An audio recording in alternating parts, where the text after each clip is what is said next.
ನಿನ್ನೆಯ 40ನೇ ಅಧ್ಯಾಯದಲ್ಲಿ ವರಾಹ ರೂಪಿಯಾದಂತಹ ಭಗವಂತ ತಾನು ಅವತಾರ ಮಾಡಿ ಆ ಬಳಿಕ ಜಗತ್ತಿನಲ್ಲಿರುವಂತಹ ಉಳಿದ ಅನೇಕ ವಸ್ತುಗಳನ್ನ ಸೃಷ್ಟಿ ಮಾಡಿದ್ದು ಮತ್ತು ಧರ್ಮದ ಪ್ರವೃತ್ತಿಗೆ ಕಾರಣೀಭೂತನಾಗಿದ್ದು ಈ ಎಲ್ಲ ವಿಷಯಗಳನ್ನ ಗಮನಿಸಿದೆವು. ಆ ಅಧ್ಯಾಯದಲ್ಲಿ ಮುಖ್ಯವಾಗಿ ಬಂದಂತಹ ಪ್ರಶ್ನೆ ಏನೆಂದರೆ, ಜರಾಮರಣ ರಹಿತನಾದಂತಹ ಭಗವಂತ ಈ ಭೂಲೋಕದಲ್ಲಿ ಯಾಕೆ ಅವತಾರ ಮಾಡಿದ, ಅವನ ಅವತಾರ ಮಾಡುವ ಉದ್ದೇಶವೇನು ಅನ್ನುವಂತಹ ಪ್ರಶ್ನೆ ಮುಖ್ಯವಾಗಿ ಬಂದಿತ್ತು.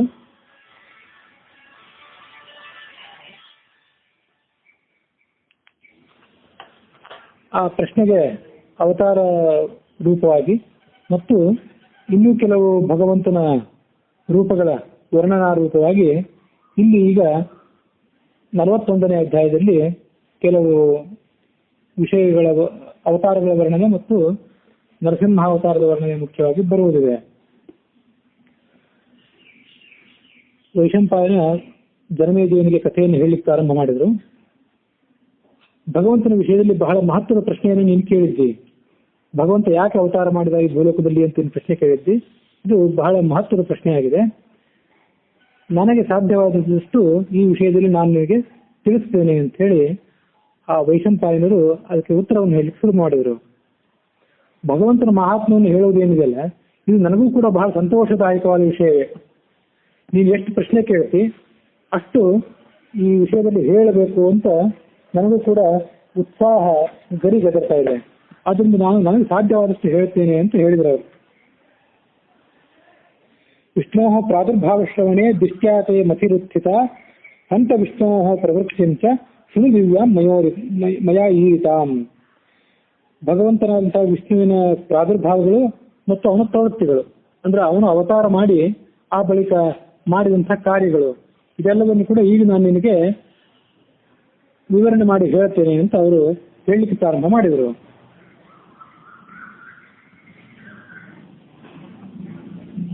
ಈ ಭಗವಂತ ಸಹಸ್ರಾಕ್ಷಂ ಸಹಸ್ರಚರಣಂ ಜಯಂ ಸಹಸ್ರ ಶಿರಸಂ ದೇವಂ ಸಹಸ್ರ ಕರಮೋಗೆಯಂ. ಭಗವಂತನ ಸ್ವರೂಪ ಎಂಥದ್ದು ಅಂದ್ರೆ, ಅವನು ಸಾವಿರಾರು ಕಣ್ಣುಳ್ಳವನು, ಸಾವಿರಾರು ಕಾಲುಳ್ಳವನು, ಸಾವಿರಾರು ಕೈಯುಳ್ಳವನು. ಈ ರೀತಿಯಾಗಿ ಎಲ್ಲ ಕಡೆಯೂ ಕೂಡ ವ್ಯಾಪ್ತನಾದಂಥವನು ಈ ಭಗವಂತ. ಋಗ್ವೇದದ ಪುರುಷ ಸೂಕ್ತದಲ್ಲಿ ಹೇಳಿದಂತೆ ಸಹಸ್ರ ಶೀರ್ಷ ಪುರುಷ ಸಹಸ್ರಾಕ್ಷ ಸಹಸ್ರಪಾತ್ ಎಂಬುದಾಗಿ ಆ ಭಗವಂತನ ವರ್ಣನೆ ಮಾಡ್ತಾರೆ. ಅದೇ ಅಭಿಪ್ರಾಯವೇ ಬೇರೆ ಶಬ್ದಗಳಿಂದ ಇಲ್ಲಿ ಈ ಶ್ಲೋಕದಲ್ಲಿ ಪ್ರತಿಬಿಂಬಿತವಾಗಿದೆ. ಸಹಸ್ರ ವಿಶ್ವಂ ಭಾಸ್ವಂತಂ ಸಹಸ್ರ ಮುಕುಟಂ ಪ್ರಭಂ ಸಹಸ್ರದಂ ಸಹಸ್ರಾದಂ ಸಹಸ್ರ ಭುಜಮವ್ಯಯಂ.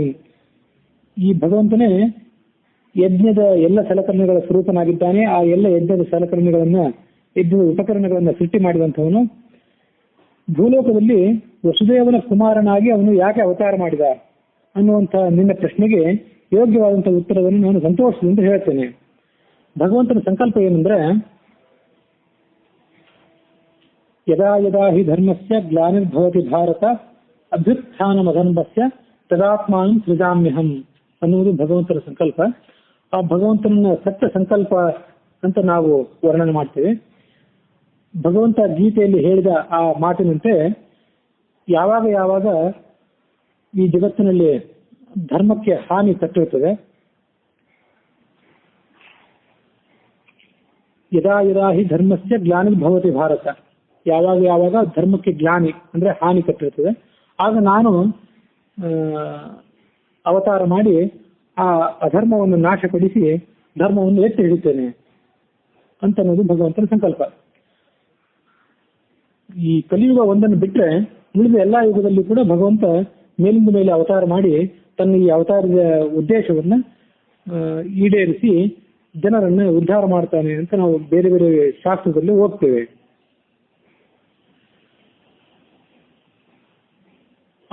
ಅವನ ಸ್ವರೂಪ ಆದಿ ಮಧ್ಯ ಅಂತ್ಯ ರಹಿತವಾದದ್ದಾದರೂ ಕೂಡ ತನ್ನ ಪ್ರಭಾವದಿಂದಲೇ, ತನ್ನ ಲೀಲೆಯಿಂದಲೇ ಇಂಥ ವಿಭಿನ್ನವಾದಂತಹ ಅವತಾರಗಳನ್ನು ತಾಳಿ ಅವನು ಈ ಜಗತ್ತನ್ನು ರಕ್ಷಣೆ ಮಾಡ್ತಾನೆ.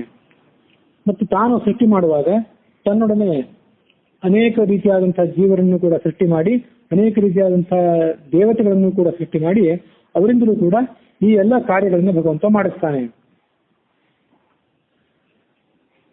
ಹಿಂದೆ ಅಪಾರವಾದಂತಹ ಜಲರಾಶಿಯ ಮಧ್ಯದಲ್ಲಿ ಭಗವಂತ ನಿದ್ರಾವಶನಾಗಿ ಮಲಗಿದ್ದಾಗ, ಯೋಗ ನಿದ್ರೆ ಅಂತ ಅದನ್ನು ಕರೀತಾರೆ, ಆ ಯೋಗ ನಿದ್ರಾವಶನಾಗಿ ಭಗವಂತ ಮಲ್ಕೊಂಡಿದ್ದಾಗ ಆ ಭಗವಂತನ ನಾಭಿ ಕಮಲದಿಂದ ಒಂದು ಕಮಲ ಉತ್ಪನ್ನವಾಯಿತು. ಆ ಕಮಲದಿಂದ ಭಗವಂತನ ಮಗ ಎನಿಸುವಂತಹ ಚತುರ್ಮುಖ ಬ್ರಹ್ಮ ಉತ್ಪನ್ನನಾದ. ಆ ಎಲ್ಲ ಕಥೆಗಳನ್ನು ಕೂಡ ನಾವು ಹಿಂದೆ ಕೇಳಿದ್ದೇವೆ. ಇದಕ್ಕೆ ಪೌಷ್ಕರ ಸೃಷ್ಟಿ ಅಂತ ಕರೀತಾರೆ. ಪುಷ್ಕರ ಅಂದ್ರೆ ಕಮಲ ಅಂತ ಅರ್ಥ. ಆ ಕಮಲದಿಂದ ಹುಟ್ಟಿದ ಸೃಷ್ಟಿ ಆದ್ದರಿಂದ ಇದಕ್ಕೆ ಪೌಷ್ಕರ ಸೃಷ್ಟಿ ಅಂತ ಪುರಾಣದಲ್ಲಿ ಕರೀತಾರೆ.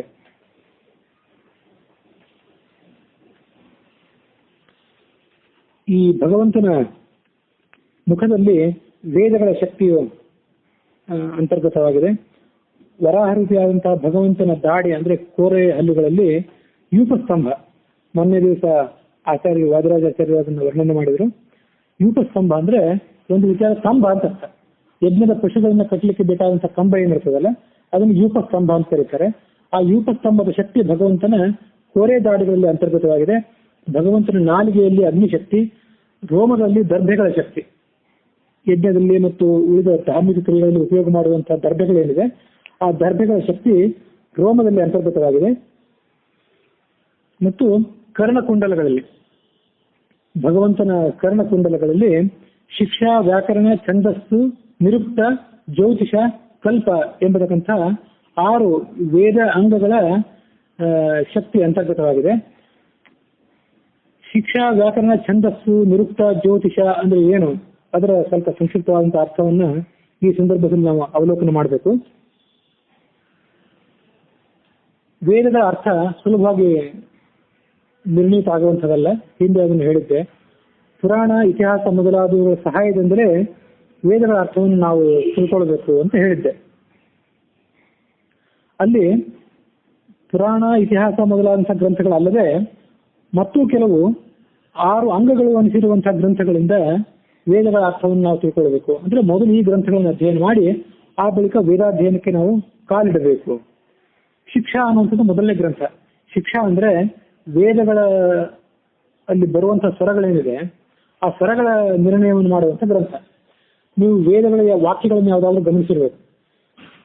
ಉಳಿದ ಮಹಾಭಾರತ, ರಾಮಾಯಣಾದಿಗಳಲ್ಲಿ ಉದಾತ್ತ, ಅನುದಾತ್ತ ಮೊದಲಾದ ಸ್ವರಗಳು ಕಂಡು ಬರೋದಿಲ್ಲ. ಮೇಲೆ ಕೆಳಗೆ ಈ ತರ ಸ್ವರ ಹಾಕಿರ್ತಾರಲ್ಲ, ಆ ಸ್ವರಗಳ ಪ್ರಸ್ತಾರ, ಉದಾತ್ತ, ಅನುದಾತ್ತ, ಸ್ವರ ಮೊದಲಾದಂಥ ಸ್ವರಗಳ ಪ್ರಸ್ತಾವ ಉಳಿದ ಸಾಹಿತ್ಯದಲ್ಲಿ ಕಂಡು ಬರೋದಿಲ್ಲ. ಅದು ವೇದದಲ್ಲಿರ್ತದೆ. ಆ ಎಲ್ಲ ಸ್ವರಗಳಿಗೂ ಒಂದು ಹಿನ್ನೆಲೆ ಇದೆ. ಆ ಸ್ವರಗಳ ಮಹತ್ವವನ್ನು ವರ್ಣನೆ ಮಾಡುವಂತಹ ಗ್ರಂಥವೇ ಶಿಕ್ಷಾ. ವ್ಯಾಕರಣ ಅಂತಂದ್ರೆ ಭಾಷೆಯ ನಿಯಮಗಳನ್ನು ರೂಪಿಸುವಂತ ಗ್ರಂಥವೇ ವ್ಯಾಕರಣ. ಛಂದಸ್ಸು ಅಂದ್ರೆ ವೇದದಲ್ಲಿ ಬರುವಂತಹ ಗಾಯತ್ರಿ, ಅನುಷ್ಠುಪ್, ತ್ರಿಷ್ಠುಪ್ ಮೊದಲಾದಂತಹ ಛಂದಸ್ಸುಗಳೇನಿದೆ ಅಂದ್ರೆ ರಾಗ ಅಂತ ಏನ್ ಹೇಳ್ತದಲ್ಲ, ಆ ರಾಗಗಳನ್ನು ನಿರೂಪಿಸುವಂತಹ ಗ್ರಂಥವೇ ಛಂದಸ್ಸು. ನಿರುಕ್ತ ಅಂದ್ರೆ ವೇದದಲ್ಲಿ ಬರುವಂತಹ ಶಬ್ದಗಳ ಕೋಶ, ಡಿಕ್ಷನರಿ ಏನಿದೆ, ಡಿಕ್ಷನರಿಯನ್ನೇ ನಿರುಕ್ತ ಅಂತ ಕರಿತೇವೆ. ಮತ್ತೆ ಜ್ಯೋತಿಷವು ಕೂಡ ವೇದದ ಅರ್ಥ ನಿರ್ಣಾಯಕವಾದಂತಹ ಒಂದು ಗ್ರಂಥ. ಜ್ಯೋತಿಷದ ಬಗ್ಗೆ ಹೆಚ್ಚು ಇಲ್ಲಿ ವಿವರಣೆ ಮಾಡುವಂತಹ ಪ್ರಸಂಗ ಏನಿಲ್ಲ. ಅದರ ಬಗ್ಗೆ ಎಲ್ಲರಿಗೂ ಪ್ರಾಥಮಿಕ ಮಾಹಿತಿ ಇದ್ದೇ ಇದೆ. ಮುಂದೆ ಕಲ್ಪ ಅಂತ ಹೇಳಿದ್ರೆ ವೇದದಲ್ಲಿ ಬರುವಂತಹ ವಿವಿಧ ರೀತಿಯಾದಂತಹ ಯಜ್ಞಗಳೇನಿದೆ ಆ ಯಜ್ಞಗಳ ಮಹತ್ವ ಮತ್ತು ಯಜ್ಞಗಳ ವಿಸ್ತಾರ ಇವುಗಳನ್ನೆಲ್ಲವನ್ನು ಹೇಳುವಂತಹ ಗ್ರಂಥಕ್ಕೆ ಕಲ್ಪ ಅಂತ ನಾವು ಕರಿತೇವೆ. ಈ ರೀತಿಯಾಗಿ ಷಡ್ ಅಂಗಗಳು ಅಂತ ತರಿಸಿಕೊಂಡಿರುವಂತಹ ಈ ಗ್ರಂಥಗಳೇನಿದೆ ಇವುಗಳ ಅಧ್ಯಯನ ಮಾಡಿ ಆ ಬಳಿಕವೇ ವೇದಾಧ್ಯಯನ ಮಾಡಿದರೆ ವೇದದ ಅಧ್ಯಯನ ಸುಲಲಿತವಾಗಿ ಆಗಿ ಮತ್ತು ಅದರ ಅರ್ಥ ಜ್ಞಾನವೂ ಕೂಡ ಸುಗಮವಾಗಿ ಆಗ್ತದೆ. ಹಾಗಾಗಿ ಈ ಎಲ್ಲ ಗ್ರಂಥಗಳ ಶಕ್ತಿ ಆ ಭಗವಂತನ ಕರ್ಣಕುಂಡಲಗಳಲ್ಲಿ ಅಂತರ್ಗತವಾಗಿದೆ. ಭಗವಂತನ ಮೂಗಿನಲ್ಲಿ ಆಜ್ಯದ ಶಕ್ತಿ, ಆಜ್ಯ ಅಂದ್ರೆ ತುಪ್ಪವನ್ನೇನು ನಾವು ಯಜ್ಞದಲ್ಲಿ ಉಪಯೋಗ ಮಾಡ್ತೀವಿ, ಆ ತುಪ್ಪದ ಶಕ್ತಿ ಭಗವಂತನ ಮೂಗಿನಲ್ಲಿ ಅಂತರ್ಗತವಾಗಿದೆ.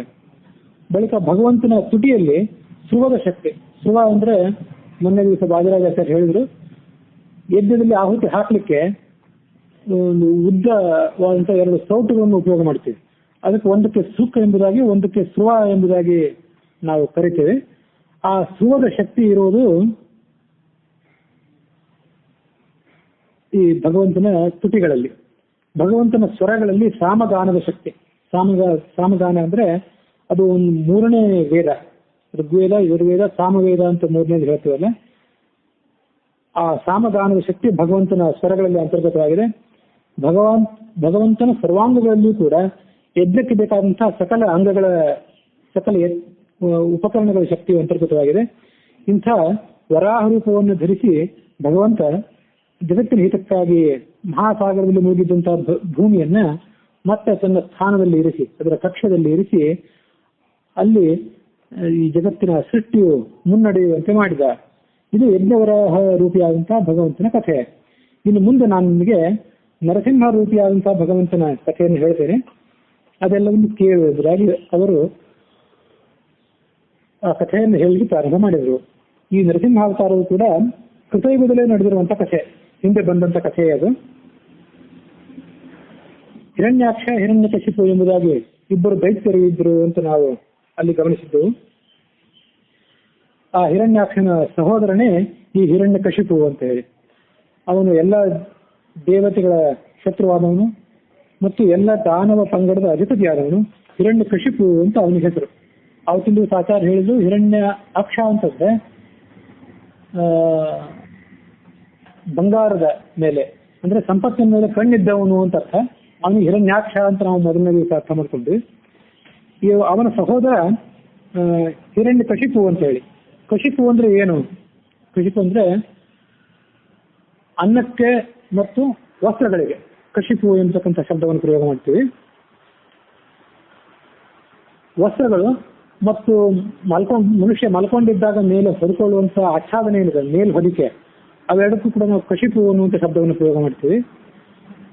ಹೀಗೆ ಕಶಿಪು ಅಂತಂದ್ರೆ ವಸ್ತ್ರಗಳು, ಮೇಲ್ ಹೊದಿಕೆ ಇತ್ಯಾದಿ ಎಲ್ಲದಕ್ಕೂ ಕೂಡ ಕಶಿಪು ಅನ್ನುವಂಥ ಶಬ್ದ ಬಳಕೆಯಲ್ಲಿದೆ. ಕಶಿಪು ಅನ್ನ ವಸ್ತ್ರಯೋಹೋ ಅಂತ ಹೇಳಿ ಕೋಶದಲ್ಲಿ ವರ್ಣಿತ ಆಗಿದೆ ಕಶಿಪು ಅನ್ನೋ ವಸ್ತುವಿನ ಶಬ್ದದ ಅರ್ಥ. ಹೀಗೆ ತಾನು ಉಪಯೋಗ ಮಾಡ್ತಕ್ಕಂಥ ಎಲ್ಲ ವಸ್ತುಗಳನ್ನು ಕೂಡ ಬಂಗಾರದ ರೂಪದಲ್ಲೇ ಉಪಯೋಗ ಮಾಡ್ತಿದ್ದವಂಥವನು. ಸಂಪತ್ತಿನ ಬಗ್ಗೆ ಅಷ್ಟೊಂದು ಮೋಹ ಇಟ್ಟುಕೊಂಡವನು ಅನ್ನೋ ಅರ್ಥದಲ್ಲಿ ಆ ಕಶಿಪು ಅನ್ನುವ ಶಬ್ದದ ಅರ್ಥ ಬಂದಿದೆ.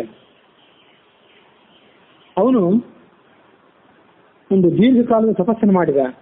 11,500 ವರ್ಷಗಳ ಕಾಲದವರೆಗೆ ಒಂದು ದೀರ್ಘವಾದ ತಪಸ್ಸನ್ನು ಮಾಡಿದ. ಇಷ್ಟು ಉಗ್ರವಾದಂತಹ ತಪಸ್ಸನ್ನು ಮಾಡಿದಾಗ ಅವನು ಆಹಾರಕ್ಕಾಗಿ ಕೇವಲ ನೀರನ್ನು ಮಾತ್ರ ಬಳಕೆ ಮಾಡ್ಕೊಳ್ತಿದ್ದ.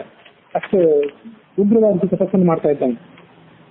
10 ವರ್ಷ ಸಹಸ್ರಾಣಿ ಶತಾನಿ 10 ಪಂಚಶ ಜಪೋಪವಾಸ ನಿರತಃ ಸ್ಥಾನ ಮೌನ ದೃಢವ್ರತಃ. ಜಪ, ಉಪವಾಸ ಇತ್ಯಾದಿಗಳನ್ನು ಮಾಡ್ತಾ ಇದ್ದ. ಮೌನ ಆಚರಣೆಯನ್ನು ಅವನು ಮಾಡ್ತಾ ಇದ್ದ ಆ ರಾಕ್ಷಸ. ತತಃ ಶಮದಮಾಭ್ಯಾಂ ಚ ಬ್ರಹ್ಮಚರ್ಯೇಣ ಚಾನಗ ಬ್ರಹ್ಮಾ ಪ್ರೀತೋಭವತ್ತಸ್ಯ ತಪಸಾ ನಿಯಮೇನ ಚ. ಆ ದಾನವ ಮಾಡ್ತಕ್ಕಂಥ ಒಂದು ಉಗ್ರವಾದ ತಪಸ್ಸೇನಿತ್ತು, ಆ ತಪಸ್ಸಿನಿಂದ ಬ್ರಹ್ಮದೇವ ಸುಪ್ರೀತನಾದ. ಬ್ರಹ್ಮದೇವ ಸುಪ್ರೀತನಾಗಿ ಒಂದು ವಿಮಾನದಲ್ಲಿ ಕುಳಿತು ವಿಮಾನೇನ ಅರ್ಕವರ್ಣೇನ ಹಂಸಯುಕ್ತೇನ ಭಾಸ್ವತ. ಆ ಬ್ರಹ್ಮದೇವನ ವಿಮಾನವನ್ನ ಹಂಸಗಳು ಎಳಿತಾ ಇತ್ತು. ಅಂಥ ಒಂದು ದಿವ್ಯವಾದಂತಹ ವಿಮಾನವನ್ನು ಏರಿ ಆ ಚತುರ್ಮುಖ ಬ್ರಹ್ಮ ಅಲ್ಲಿಗೆ ಆಗಮಿಸಿದ. 12 ಆದಿತ್ಯರು, 8 ವಸುಗಳು, ಮರುತ್ತುಗಳು, ರುದ್ರರು, ಯಕ್ಷರು, ರಾಕ್ಷಸರು, ಕಿನ್ನರರು, 8 ದಿಕ್ಪಾಲಕರು, ನದಿ ನದ ದೇವತೆಗಳು, ಸಾಗರ ಅಧಿಪತಿಗಳು, ನಕ್ಷತ್ರಾಭಿಮಾನಿಗಳು, ರಾಶಿ ದೇವತೆಗಳು, ಮೇಷ ವೃಷಭ ಮೊದಲಾದಂತಹ ರಾಶಿಗಳ ದೇವತೆಗಳು, ಆಕಾಶ ಸಂಚಾರಿಗಳಾದಂತಹ ದೇವತೆಗಳು, ಗೃಹರು, ಇವರೆಲ್ಲರೂ ಕೂಡ ಆ ಚತುರ್ಮುಖ ಬ್ರಹ್ಮನನ್ನ ಸುತ್ತುವರೆದಿದ್ರು. ಇವರೆಲ್ಲರಿಂದಲೂ ಸಮೇತನಾದಂತಹ ಬ್ರಹ್ಮ ಆ ದಾನವರಾಜನಾದಂತಹ ಹಿರಣ್ಯಕಶಿಪುವಿನ ಬಳಿಗೆ ಆಗಮಿಸಿದ. ನಿನ್ನೆ ಈ ದೃಢವಾದಂತಹ ಭಕ್ತಿಯಿಂದ ಮತ್ತು ಭಯಂಕರವಾದಂತಹ ತಪಸ್ಸಿನಿಂದ ನಾನು ಸಂಪ್ರೀತನಾಗಿದ್ದೇನೆ. ನಿನಗೆ ಏನು ಬೇಡಿಕೆಗಳಿವೆ ಆ ಬೇಡಿಕೆಗಳನ್ನು ಕೋರಿಕೋ. ನೀನು ಆ ಬೇಡಿಕೆಯನ್ನ ನನ್ನಿಂದ ಅಪೇಕ್ಷೆ ಪಟ್ಟರೆ ನಾನು ಈಡೇರಿಸ್ತೇನೆ ಅಂತ ಹೇಳಿದ ಬ್ರಹ್ಮ. ಪ್ರೀತೋಸ್ತಿ ತವ ಭಕ್ತಸ್ಯ ತಪಸಾನೇನ ಸುವ್ರತ ವರಂ ವರಯ ಭದ್ರಂತೆ ಯಥೇಷ್ಟಂ ಕಾಮಮಾಪ್ನುಹಿ ಅಂತ ಬ್ರಹ್ಮ ಹೇಳಿದ ಮೇಲೆ ಆ ಹಿರಣ್ಯಕಶಿಪು ಜಗತ್ತನ್ನೇ ತಲ್ಲಣಗೊಳಿಸುವಂತಹ ಒಂದು ದಿವ್ಯವಾದಂತಹ ವರವನ್ನ ಆ ಚತುರ್ಮುಖ ಬ್ರಹ್ಮನ ಮೂಲಕ ಕೇಳಿದ.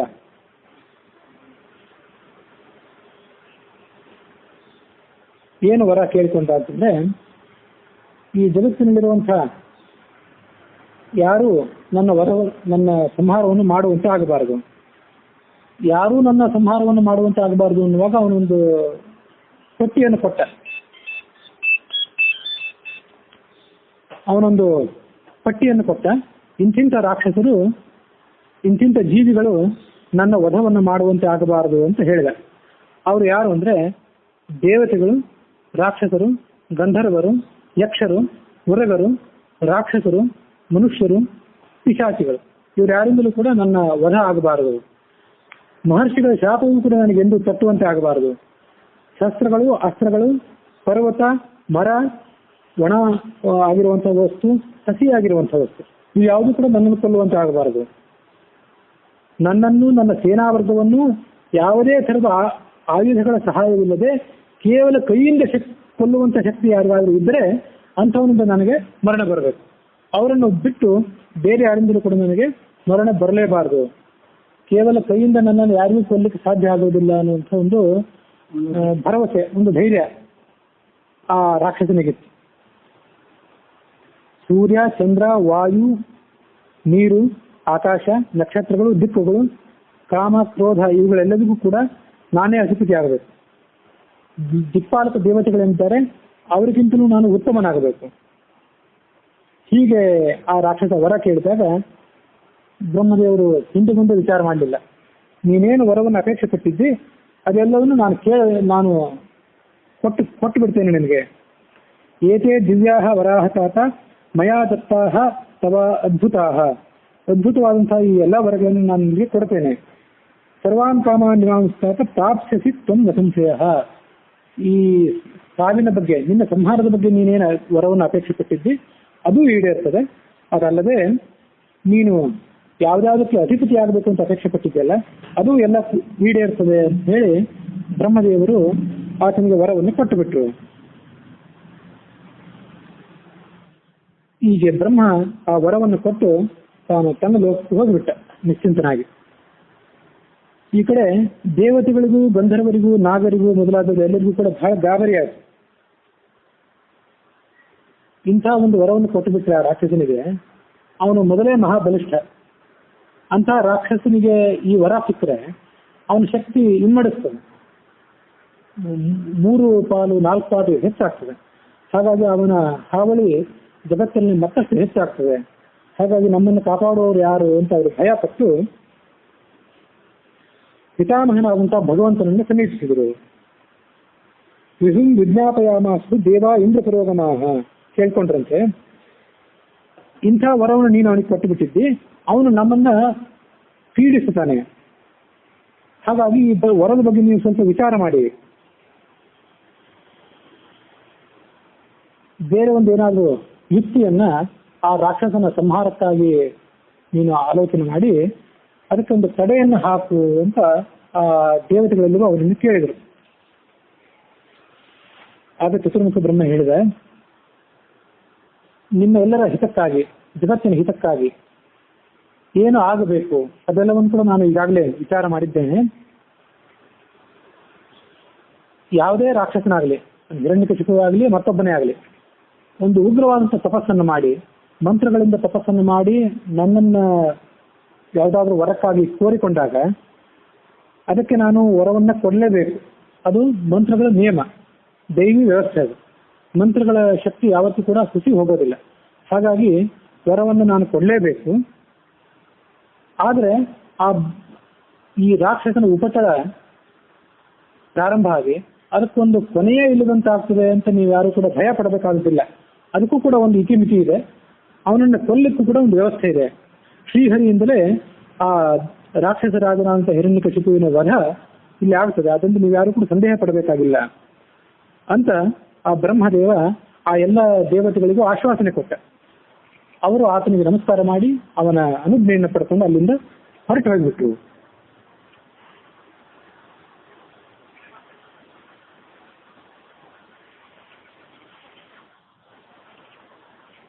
ಈ ಕಡೆ ಹಿರಣ್ಯಕಶಿಪು ಆ ಅಮೋಘವಾದಂತಹ ವರವನ್ನು ಪಡೆದುಕೊಂಡು ತನ್ನ ಶಕ್ತಿಯನ್ನ ಇಮ್ಮಡಿ ಮಾಡಿಕೊಂಡು ಯಾವ ರೀತಿಯಾಗಿ ಲೋಕದಲ್ಲಿ ಉಪಟಳ ಮಾಡಲಿಕ್ಕೆ ಪ್ರಾರಂಭ ಮಾಡಿದ ಅದನ್ನು ಸ್ವಲ್ಪ ಮಟ್ಟಿಗೆ ನಾವು ನೋಡಬೇಕು.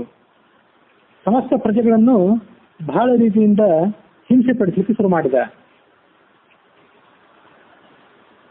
ಮುಖ್ಯವಾಗಿ ಅವನ ಗುರಿ ಇದ್ದದ್ದು ಭಗವಂತನ ಭಕ್ತರಾದವರು, ಭಗವಂತನನ್ನು ಪೂಜೆ ಮಾಡ್ತಕ್ಕಂಥವ್ರು. ಅವರ ಎಲ್ಲ ಕೆಲಸ ಕಾರ್ಯಗಳಿಗೆ ಅವನು ತೊಡಕು ಮಾಡಲಿಕ್ಕೆ ಪ್ರಾರಂಭ ಮಾಡಿದ. ಯಜ್ಞಯಾಗಾಗಿ ಸತ್ಕಾರ್ಯಗಳಿಗೆ ಅವನು ತೊಡಕು ಹಾಕಿದ. ಸ್ವರ್ಗಲೋಕವಾಸಿಗಳಾದಂತಹ ದೇವತೆಗಳನ್ನೆಲ್ಲ ಗೆದ್ದು ಅಲ್ಲಿ ತನ್ನ ಅಧಿಕಾರವನ್ನು ನಡೆಸಿದ. ಈ ಯಜ್ಞದ ಭಾಗಗಳೆಲ್ಲವೂ ಕೂಡ ದೇವತೆಗಳಿಗೆ ಸಿಗದಂತೆ ಮಾಡಿದ. ಅವೆಲ್ಲವೂ ಕೂಡ ದಾನವರಿಗೆ ಹೋಗುವಂತೆ ಮಾಡಿದ. ಯದಾ ವರದ ಮದೋನ್ಮತ್ತಃ ನ್ಯವಸದ್ದಾನವೋ ವಿಧಿ ಯಜ್ಞಾನ್ ಕೃತವಾನ್ ದೈತ್ಯಾನ್ ದೇವಾಸ್ಯೇಪಿ ಅಯಜ್ಞಾನ್. ದೇವತೆಗಳಿಗೆ ಯಜ್ಞದ ಭಾಗವೇ ಸಿಗದಂತೆ ಆ ದೇವತೆಗಳಿಗೆಲ್ಲರಿಗೂ ಬಹಳ ದೊಡ್ಡ ಪ್ರಮಾಣದ ಕಷ್ಟ ಒದಗುವಂತೆ ಮಾಡಿದ. ಆದಿತ್ಯರು, ರುದ್ರರು, ಮರುತ್ತುಗಳು ಮೊದಲಾದಂತಹ ದೇವತೆಗಳು ಏನಿದ್ದಾರಲ್ಲ, ಯಜ್ಞ ಭಾಗಿಗಳಾದಂತಹ ದೇವತೆಗಳು, ಅವರೆಲ್ಲರೂ ಇಂಥ ಕಷ್ಟಕ್ಕೆ ಸಿಲುಕಿ ದೀನ ದಯಾಳಿ ಎನಿಸಿದಂಥ ಆ ಭಗವಂತನನ್ನ ಅವರು ಶರಣಾಗತರಾದರು. ಶರಣಾಗತರಾಗಿ ಅವರು ಭಗವಂತನನ್ನ ಪ್ರಾರ್ಥನೆ ಮಾಡಿದರು. ಇಂಥ ಒಬ್ಬ ರಾಕ್ಷಸ ನಮಗೆಲ್ಲ ಉಪಚಾರ ಕೊಡ್ತಾ ಇದ್ದಾನೆ, ಆ ರಾಕ್ಷಸನಿಗೆ ನೀನು ತಕ್ಕ ಶಾಸ್ತ್ರ ಮಾಡಬೇಕು, ನಿನ್ನಿಂದಲೇ ಆತನ ವಧ ಆಗಬೇಕು ಅಂತ ಅವರು ಕೇಳ್ಕೊಂಡ್ರು. ಈ ಸಂದರ್ಭವನ್ನು ನಾವು ಒಂದ್ಸಲಿ ಮತ್ತೊಮ್ಮೆ ಸೂಕ್ಷ್ಮವಾಗಿ ಗಮನಿಸಬೇಕು. ನಿನ್ನೆ ದಿವಸ ನಾನು ಇಲ್ಲಿ ಬಂದಂತಹ ಒಂದು ಜಿಜ್ಞಾಸೆ, ಹಾಗೆ ನನ್ನ ಮನಸ್ಸಿನಲ್ಲಿ ಮೂಡಿದಂತಹ ಒಂದು ಆಕ್ಷೇಪ, ಭಗವಂತನ ಅವತಾರಗಳ ಬಗ್ಗೆ ನನ್ನ ಮನಸ್ಸಿನಲ್ಲಿ ಬಂದಂತಹ ಒಂದು ಆಕ್ಷೇಪ, ಅದೆಲ್ಲವನ್ನು ಕೂಡ ನಾನು ನಿಮ್ಮ ಮುಂದೆ ಇಟ್ಟು ಆ ಬಳಿಕ ಅದಕ್ಕೆ ಉತ್ತರ ಹರಿವಂಶದಲ್ಲಿ ಮತ್ತು ಭಾಗವತದ ಶ್ಲೋಕವೊಂದರಲ್ಲಿ ಅಡಗಿದೆ ಅಂತ ನಾನು ಹೇಳಿದ್ದೆ. ನರಸಿಂಹಾವತಾರಕ್ಕೆ ಸಂಬಂಧಪಟ್ಟಂತೆ ಆ ಹಿರಣ್ಯಕಶಿಪುವಿನ ಪೀಡೆಗೆ ಸಿಲುಕಿದಂತಹ ದೇವತೆಗಳೆಲ್ಲರೂ ಕೂಡ ಭಗವಂತನನ್ನು ಪ್ರಾರ್ಥನೆ ಮಾಡಿದರು ಅನ್ನೋ ಪ್ರಸಂಗ ಈಗ ನಮ್ಮ ಕಣ್ಣು ಮುಂದಿದೆ. ಇನ್ನೊಂದು ಕೆಲವು ಅಧ್ಯಾಯಗಳ ಬಳಿಕ ಮತ್ತೆ ಕೆಲವೊಮ್ಮೆ ಎಲ್ಲ ದೇವತೆಗಳು ಬ್ರಹ್ಮನ ಯಜಮಾನತ್ವದಲ್ಲಿ ಮೇರು ಪರ್ವತದಲ್ಲಿ ಒಂದು ಸಭೆಯನ್ನು ನಡೆಸ್ತಾರೆ. ಸಭೆಯನ್ನು ನಡೆಸಿ ಭಗವಂತನಿಗೆ ತಮ್ಮ ಕಷ್ಟಗಳನ್ನು ನಿವೇದನೆ ಮಾಡಿಕೊಳ್ತಾರೆ. ಆ ಸಂದರ್ಭದಲ್ಲಿ ದೈತ್ಯರ ಪೀಡೆಯನ್ನು ತಾಳಲಾರದಂತಹ, ದುರ್ಜನರ ಪೀಡೆಯನ್ನು ತಾಳಲಾರದಂತಹ ಭೂದೇವಿಯು ಕೂಡ ಶ್ರೀರೂಪದಲ್ಲಿ ಬಂದು ಭಗವಂತನಿಗೆ ತನ್ನ ಕಷ್ಟಗಳನ್ನು ನಿವೇದನೆ ಮಾಡ್ಕೊಳ್ತಾಳೆ ಅಂತ ಮುಂದೆ ಬರಲಿಕ್ಕಿದೆ. ಅದು ಕೃಷ್ಣಾವತಾರಕ್ಕೆ ಹಿನ್ನೆಲೆ. ಅದು ನರಸಿಂಹಾವತಾರವೇ ಇರಬಹುದು, ಅಥವಾ ವರಾಹಾವತಾರವೇ ಇರಬಹುದು, ಕೃಷ್ಣಾವತಾರ ಇರಬಹುದು, ರಾಮಾವತಾರ ಇರಬಹುದು, ಎಲ್ಲದಕ್ಕೂ ಕೂಡ ಇಂತಹ ಹಿನ್ನೆಲೆಗಳನ್ನು ನಾವು ನೋಡ್ತೀವಿ. ದೇವತೆಗಳಾದವರು ರಾಕ್ಷಸರ ಪೀಡೆಯನ್ನು ತಾಳಲಾಗದೆ ಭಗವಂತನ ಸಮೀಪಕ್ಕೆ ತೆರಳಿ ಅವನನ್ನ ಬೇಡಿಕೊಳ್ತಾರೆ ಅನ್ನುವಂಥ ಕಥೆಯನ್ನು ನಾವು ಎಲ್ಲ ಕಡೆ ನೋಡ್ತೀವಿ. ಕೆಲವು ಅವತಾರಗಳಲ್ಲಿ ಅಂಥ ಕಥೆಯನ್ನು ನಾವು ಕೇಳಿರೋದಿಲ್ಲ. ಮತ್ಸ್ಯಾವತಾರದಲ್ಲಿ ಮತ್ತು ವರಾಹಾವತಾರದಲ್ಲಿ ದೇವತೆಗಳಾದವರು ಹೋಗಿ ಭಗವಂತನನ್ನು ಬೇಡಿಕೊಂಡು ಅಂತ ಕಥೆಯನ್ನು ನನಗೆ ಓದಿದ್ದು ನೆನಪಿಲ್ಲ. ಅಂತ ನಾನು ಏನು ಹೇಳಿ ಹೊರಟೆ ಅಂದ್ರೆ, ದೇವತೆಗಳಾದವರು ಮತ್ತು ಭಗವದ್ ಭಕ್ತರಾದವರು ಭಗವಂತನನ್ನ ಪ್ರಾರ್ಥನೆ ಮಾಡ್ತಾರೆ ಕೆಲವೊಮ್ಮೆ, ಅಥವಾ ಕೆಲವೊಂದು ಸರಿ ಮಾಡೋದಿಲ್ಲ. ಮಾಡದೇ ಇದ್ರೂ ಕೂಡ ಭಗವಂತ ಆ ಸಂದರ್ಭವನ್ನು ಅರಿತು, ಸಂದರ್ಭದ ಸೂಕ್ಷ್ಮತ್ವವನ್ನ ಮತ್ತು ಸಂದರ್ಭದ ಮಹತ್ವವನ್ನು ಅರಿತುಕೊಂಡು ತಾನು ಅವತಾರ ಮಾಡಿ ಅವರೆಲ್ಲರನ್ನು ಕೂಡ ಸಂರಕ್ಷಣೆ ಮಾಡ್ತಾನೆ ಮತ್ತು ಅಲ್ಲಿ ಪ್ರಬಲಿಸಿದಂತಹ ದೈತ್ಯರನ್ನ ಸಂಹಾರ ಮಾಡ್ತಾನೆ. ಅಥವಾ ಕೆಲವರನ್ನ ತಮ್ಮ ತಮ್ಮ ಮಾರ್ಗದಲ್ಲಿ ಇಡ್ತಾನೆ, ತಮ್ಮ ತಮ್ಮ ಹದ್ದು ಬಸ್ತಿನಲ್ಲಿ ಇಡ್ತಾನೆ ಅಂತ ನಾವು ಅರ್ಥ ಮಾಡ್ಕೊಳ್ಬೇಕು. ಭಗವಂತ ಒಮ್ಮೆ ಮತ್ಸ್ಯಾವತಾರ ತಾಳಿದ, ಒಮ್ಮೆ ಮೀನಿನ ಅವತಾರ, ಮತ್ತೊಮ್ಮೆ ಕೂರ್ಮದ ಅವತಾರ, ಮತ್ತೊಮ್ಮೆ ವರಾಹದ ಅವತಾರ. ವರಾಹದ ಅವತಾರ ತಾಳಿದಾಗ ಭಗವಂತ ಒಮ್ಮೆ ಪೂರ್ಣ ಹಂದಿಯ ರೂಪವನ್ನೇ ತಾಳಿದ, ಮತ್ತೊಮ್ಮೆ ಅರ್ಧ ಭಾಗ ಮನುಷ್ಯನ ಶರೀರ, ಕೈಕಾಲು ಉಳ್ಳಂತಹ ಶರೀರ, ಅದರ ಮೇಲ್ಭಾಗದಲ್ಲಿ ವರಾಹದ ಮುಖ, ಇಂಥ ಅವತಾರ ತಾಳಿದ. ನರಸಿಂಹಾವತಾರದಲ್ಲಿ ಕೂಡ ಕೆಳಗಡೆ ಮಾನವ ಶರೀರ, ಮೇಲ್ಗಡೆ ಸಿಂಹದ ಮುಖ, ಇಂಥ ಅವತಾರವನ್ನು ತಾಳಿದ. ಮತ್ತೆ ಕೆಲವು ಕಡೆ ಭಗವಂತ ಇಂಥದೇ ವಿಚಿತ್ರ ರೂಪಗಳನ್ನು ತಾಳಿದ್ದಾನೆ. ವಾದಿರಾಜರು ತಮ್ಮ ತಲೆಯ ಮೇಲೆ ಪ್ರಸಾದವನ್ನು ಇಟ್ಟುಕೊಂಡು ಕಾಯ್ತಾ ಇದ್ದಾಗ ಭಗವಂತ ಪೂರ್ಣ ಕುದುರೆ ರೂಪವನ್ನೇ ತಾಳಿ ಬಂದ. ಅವರ ಹಿಂಭಾಗಕ್ಕೆ ಬಂದು ಅವರು ಕೊಟ್ಟಂತ ನೈವೇದ್ಯವನ್ನ ಆತ ಸ್ವೀಕಾರ ಮಾಡಿದ. ಮತ್ತೆ ಕೆಲವು ಕಡೆ ಆ ವಾದರಾಜರ ಪೀಠದಲ್ಲಿ ಕೈಕಾಲು ಉಳ್ಳಂತ ಶರೀರ, ಮೇಲ್ಭಾಗದಲ್ಲಿ ಕುದುರೆ ಮುಖ, ಇಂಥ ರೂಪವನ್ನು ತಾಳಿದ. ಅಂದ್ರೆ ಇದೆಲ್ಲದರದ್ದು ಸಂಕೇತ ಏನಂದ್ರೆ, ನೀವು ಭಕ್ತರಾದವರು, ನೀವು ಅಥವಾ ನಾವು ಭಕ್ತರಾದವರು ಎಲ್ಲರೂ ಯಾವ ರೂಪದಲ್ಲಿ ಭಗವಂತನ ನೋಡಬೇಕು ಅಂತ ಅಪೇಕ್ಷೆ ಪಡ್ತೀವಿ, ಆ ರೂಪದಲ್ಲಿ ಅವನು ಕಾಣಿಸ್ಕೊಳ್ತಾನೆ. ಅವನಿಗೆ ಇಂಥದೇ ರೂಪ ಅಂತ ನಿರ್ದಿಷ್ಟವಾದಂಥ ರೂಪ ಯಾವುದೂ ಇಲ್ಲ. ನಾವು ಯಾವ ರೂಪದಲ್ಲಿ ನೋಡಬೇಕು ಅಂತ ಅಪೇಕ್ಷೆ ಪಡ್ತೀವಿ ಆ ರೂಪದಲ್ಲಿ ಅವನು ಕಾಣ್ತಾನೆ. ಅವರವರ ಭಾವಕ್ಕೆ, ಅವರವರ ಭಕ್ತಿಗೆ ಅಂತ ಏನು ನಾವು ವಚನವನ್ನು ಕೇಳ್ತೀವಿ, ಅದಕ್ಕೆ ಅನುಸಾರವಾಗಿ ಭಗವಂತ ಅವತಾರ ಮಾಡ್ತಾನೆ. ಅದೆಲ್ಲದಕ್ಕೂ ಇದೇ ಹಿನ್ನೆಲೆ. ಕೆಲವೊಂದ್ಸರಿ ನಾವು ಅವನು ಪ್ರಾರ್ಥನೆ ಮಾಡ್ತೀವಿ, ಕೆಲವೊಂದ್ಸರಿ ಅವನನ್ನು ಪ್ರಾರ್ಥನೆ ಮಾಡಿರೋದಿಲ್ಲ. ಅವ್ರೇನ್ ಪ್ರಾರ್ಥನೆ ಮಾಡಿದ್ರು? ಹಿರಣ್ಯಕಶಿಪು ಅನ್ನುವಂಥ ರಾಕ್ಷಸ ಈಗ ನಮ್ಮನ್ನೆಲ್ಲರನ್ನು ಬಹಳ ತೊಂದರೆಗೆ ಸಿಲುಕಿಸಿದ್ದಾನೆ. ಹಿಂದೆಯೂ ಕೂಡ ನಮ್ಮನ್ನು ಕಾಪಾಡಿದವನು ನೀನೇ, ಈಗಲೂ ನಿಮ್ಮನ್ನು ಕಾಪಾಡಬೇಕು, ನಮ್ಮನ್ನು ನೀನೇ ಕಾಪಾಡಬೇಕು ಅಂತ ಹೇಳಿದ. ಆವಾಗ ಆ ದೇವತೆಗಳೆಲ್ಲರಿಗೂ ಕೂಡ ಭಗವಂತ ಆಶ್ವಾಸನೆ ಕೊಟ್ಟ, ನೀವು ನಿಮ್ಮ ಭೀತಿಯನ್ನ ತೊರೆಯಿರಿ, ನಿಮ್ಮ ಭೀತಿಯನ್ನು ತೊರೆದು ನೀವು ಲೋಕಕ್ಕೆ ತೆರಳಿರಿ. ಶೀಘ್ರದಲ್ಲೇ ನಾನು ಆ ರಾಕ್ಷಸನ ಸಂಹಾರವನ್ನು ಮಾಡಿ ಸ್ವರ್ಗವು ನಿಮ್ಮ ಕೈಗೆ ಸಿಗುವಂತೆ ಮಾಡ್ತೇನೆ ಅಂತ ಹೇಳಿದ. ಹೇಳಿ ಆ ದೇವತೆಗಳಿಗೆ ಎಲ್ಲರಿಗೂ ಸಮಾಧಾನ ಮಾಡಿ ಕೂಡಲೇ ಅವನು ಮತ್ತೊಂದು ಕ್ಷಣ ಕಾಯಲಿಲ್ಲ, ಕೂಡಲೇ ಧಾವಿಸಿ ಬಂದ. ಏವ ಮುಕ್ತಾಸ ಭಗವಾನ್ ವಿಸೃಜ್ಯ ತ್ರಿದಶೇಶ್ವರಾನ್ ಹಿರಣ್ಯಕಶಿಪೋ ರಾಜನ್ ಆಜಗಾನ ಹರಿಸಭಾಂ. ಹಿರಣ್ಯಕಶಿಪು ಅನ್ನುವಂತಹ ರಾಕ್ಷಸ ಏನಿದ್ದಲ್ಲ, ಅವನ ಸಭೆಗೆ ಧಾವಿಸಿ ಬಂದ ಭಗವಂತ. ಹೇಗೆ ಧಾವಿಸಿ ಬಂದ ಅಂದ್ರೆ, ನರಸ್ಯ ಕೃತ್ವ ಅರ್ಧತನಂ ಸಿಂಹಸ್ಯ ಅರ್ಧತನಂ ಪ್ರಭು ನಾರಸಿಂಹೇಣ ವಪುಷ ಪಾಣಿಂ ನಿಷ್ಪಿಷ್ಯ ಪಾಣಿನ. ಅಗಾಧವಾದಂಥ ಸಿಟ್ಟು ತನಗೆ ಬಂದಿದೆ ಅಂತ ತೋರಿಸ್ಕೊಂಡ. ನಮಗೆ ಸಿಟ್ಟು ಬಂದಾಗ ನಾವು ಹಲ್ಲು ಕಡಿತೇವೆ, ಒಂದು ಕೈಯಿಂದ ಮತ್ತೊಂದು ಕೈಯಿಂದ ತಿಕ್ಕುತ್ತೇವೆ. ರಕ್ತದ ಒತ್ತಡ ಹೇರಿರುವಂತಹ ಎಲ್ಲ ಲಕ್ಷಣಗಳನ್ನು ಕೂಡ ನಾವು ತೋರಿಸ್ಕೊಳ್ತೇವೆ ಆ ಸಂದರ್ಭದಲ್ಲಿ. ಹಾಗೆ ಭಗವಂತನು ಕೂಡ ಪಾಣಿಂ ನಿಷ್ಪಿಷ್ಯ ಪಾಣಿನ, ಒಂದು ಕೈಯಿಂದ ಮತ್ತೊಂದು ಕೈಯನ್ನು ತಿಕ್ಕುತ್ತಾ ಇದ್ದ. ಮೇಲ್ಭಾಗದಲ್ಲಿ ಸಿಂಹದ ಮುಖ, ಕೆಳಭಾಗದಲ್ಲಿ ಮನುಷ್ಯನ ಮುಖ, ಇಂಥ ನರನ ಆಕೃತಿಯನ್ನು ಇಟ್ಟುಕೊಂಡು ಅವನಲ್ಲಿಗೆ ಧಾವಿಸಿ ಬಂದ. ಇಲ್ಲಿ ಭಗವಂತ ಬರೋದಕ್ಕಿಂತ ಮೊದಲು ಏನೇನು ಘಟನೆಗಳು ನಡೀತು, ಪ್ರಹ್ಲಾದ ಹೇಗೆ ಹುಟ್ಟಿದ, ಪ್ರಹ್ಲಾದನಿಗೆ ಗರ್ಭದಲ್ಲಿದ್ದಾಗಲೇ ಭಗವದ್ಭಕ್ತಿ ಹೇಗೆ ಅಂಕುರಿಸಿತು ಅನ್ನುವಂಥ ಕಥೆಗಳನ್ನು ನಾನು ಇಲ್ಲಿ ಹೇಳಲಿಕ್ಕೆ ಹೋಗೋದಿಲ್ಲ. ಭಾಗವತದಲ್ಲಿ ಆ ಕಥೆಯೆಲ್ಲ ಬಂದಿದೆ. ಭಾಗವತವನ್ನು ವಿಸ್ತಾರವಾಗಿ ನಾವು ನೋಡ್ಲಿಕ್ಕೆ ಬಂದಾಗ ಆ ಕಥೆಯನ್ನ ಮತ್ತೊಮ್ಮೆ ನೋಡೋಣ. ಹಾಗಾಗಿ ಭಗವದ್ಭಕ್ತನಾದಂತಹ ಪ್ರಹ್ಲಾದ ಎಂಬತಕ್ಕಂಥ ಮಗ ಹಿರಣ್ಯಕಶಿಪುವಿಗಿದ್ದ. ಹಿರಣ್ಯಕಶಿಪುವಿಗೆ ತನ್ನ ಮಗ ಅಡ್ಡ ಹಾದಿ ಹಿಡಿದಿದ್ದಾನೆ, ದಾರಿ ತಪ್ಪಿದ ಮಗ ಇವ ಅಂತ ಹೇಳಿ ಈ ಒಂದು ಮಾಹಿತಿ ಬಂದಾಗ ಅವನನ್ನು ತಿದ್ದಲಿಕ್ಕೆ ಪ್ರಯತ್ನ ಪಟ್ಟ. ತಿದ್ದಲಿಕ್ಕೆ ಸಾಧ್ಯ ಆಗಲಿಲ್ಲ. ಆ ಎಲ್ಲ ಕಥೆ ನಿಮಗೆ ಗೊತ್ತಿದೆ. ಹೀಗೆ ಸಾಧ್ಯ ಆಗಲಿದ್ದಾಗ ಭಗವಂತ ಎಲ್ಲೆಲ್ಲಿದ್ದಾನೆ, ಅವನ ಅಸ್ತಿತ್ವ ಎಲ್ಲ ಕಡೆ ಇದೆ ಅಂತ ಹೇಳ್ತೀರ ನೀನು. ಹಾಗಾದ್ರೆ ನಿನ್ನನ್ನು ಈಗ ಅವನು ಕಾಪಾಡಲಿ ಬಂದು, ನಿನ್ನನ್ನು ನಾನು ಇದೇ ಕ್ಷಣದಲ್ಲಿ ಕೊಂಡು ಬಿಡ್ತೇನೆ.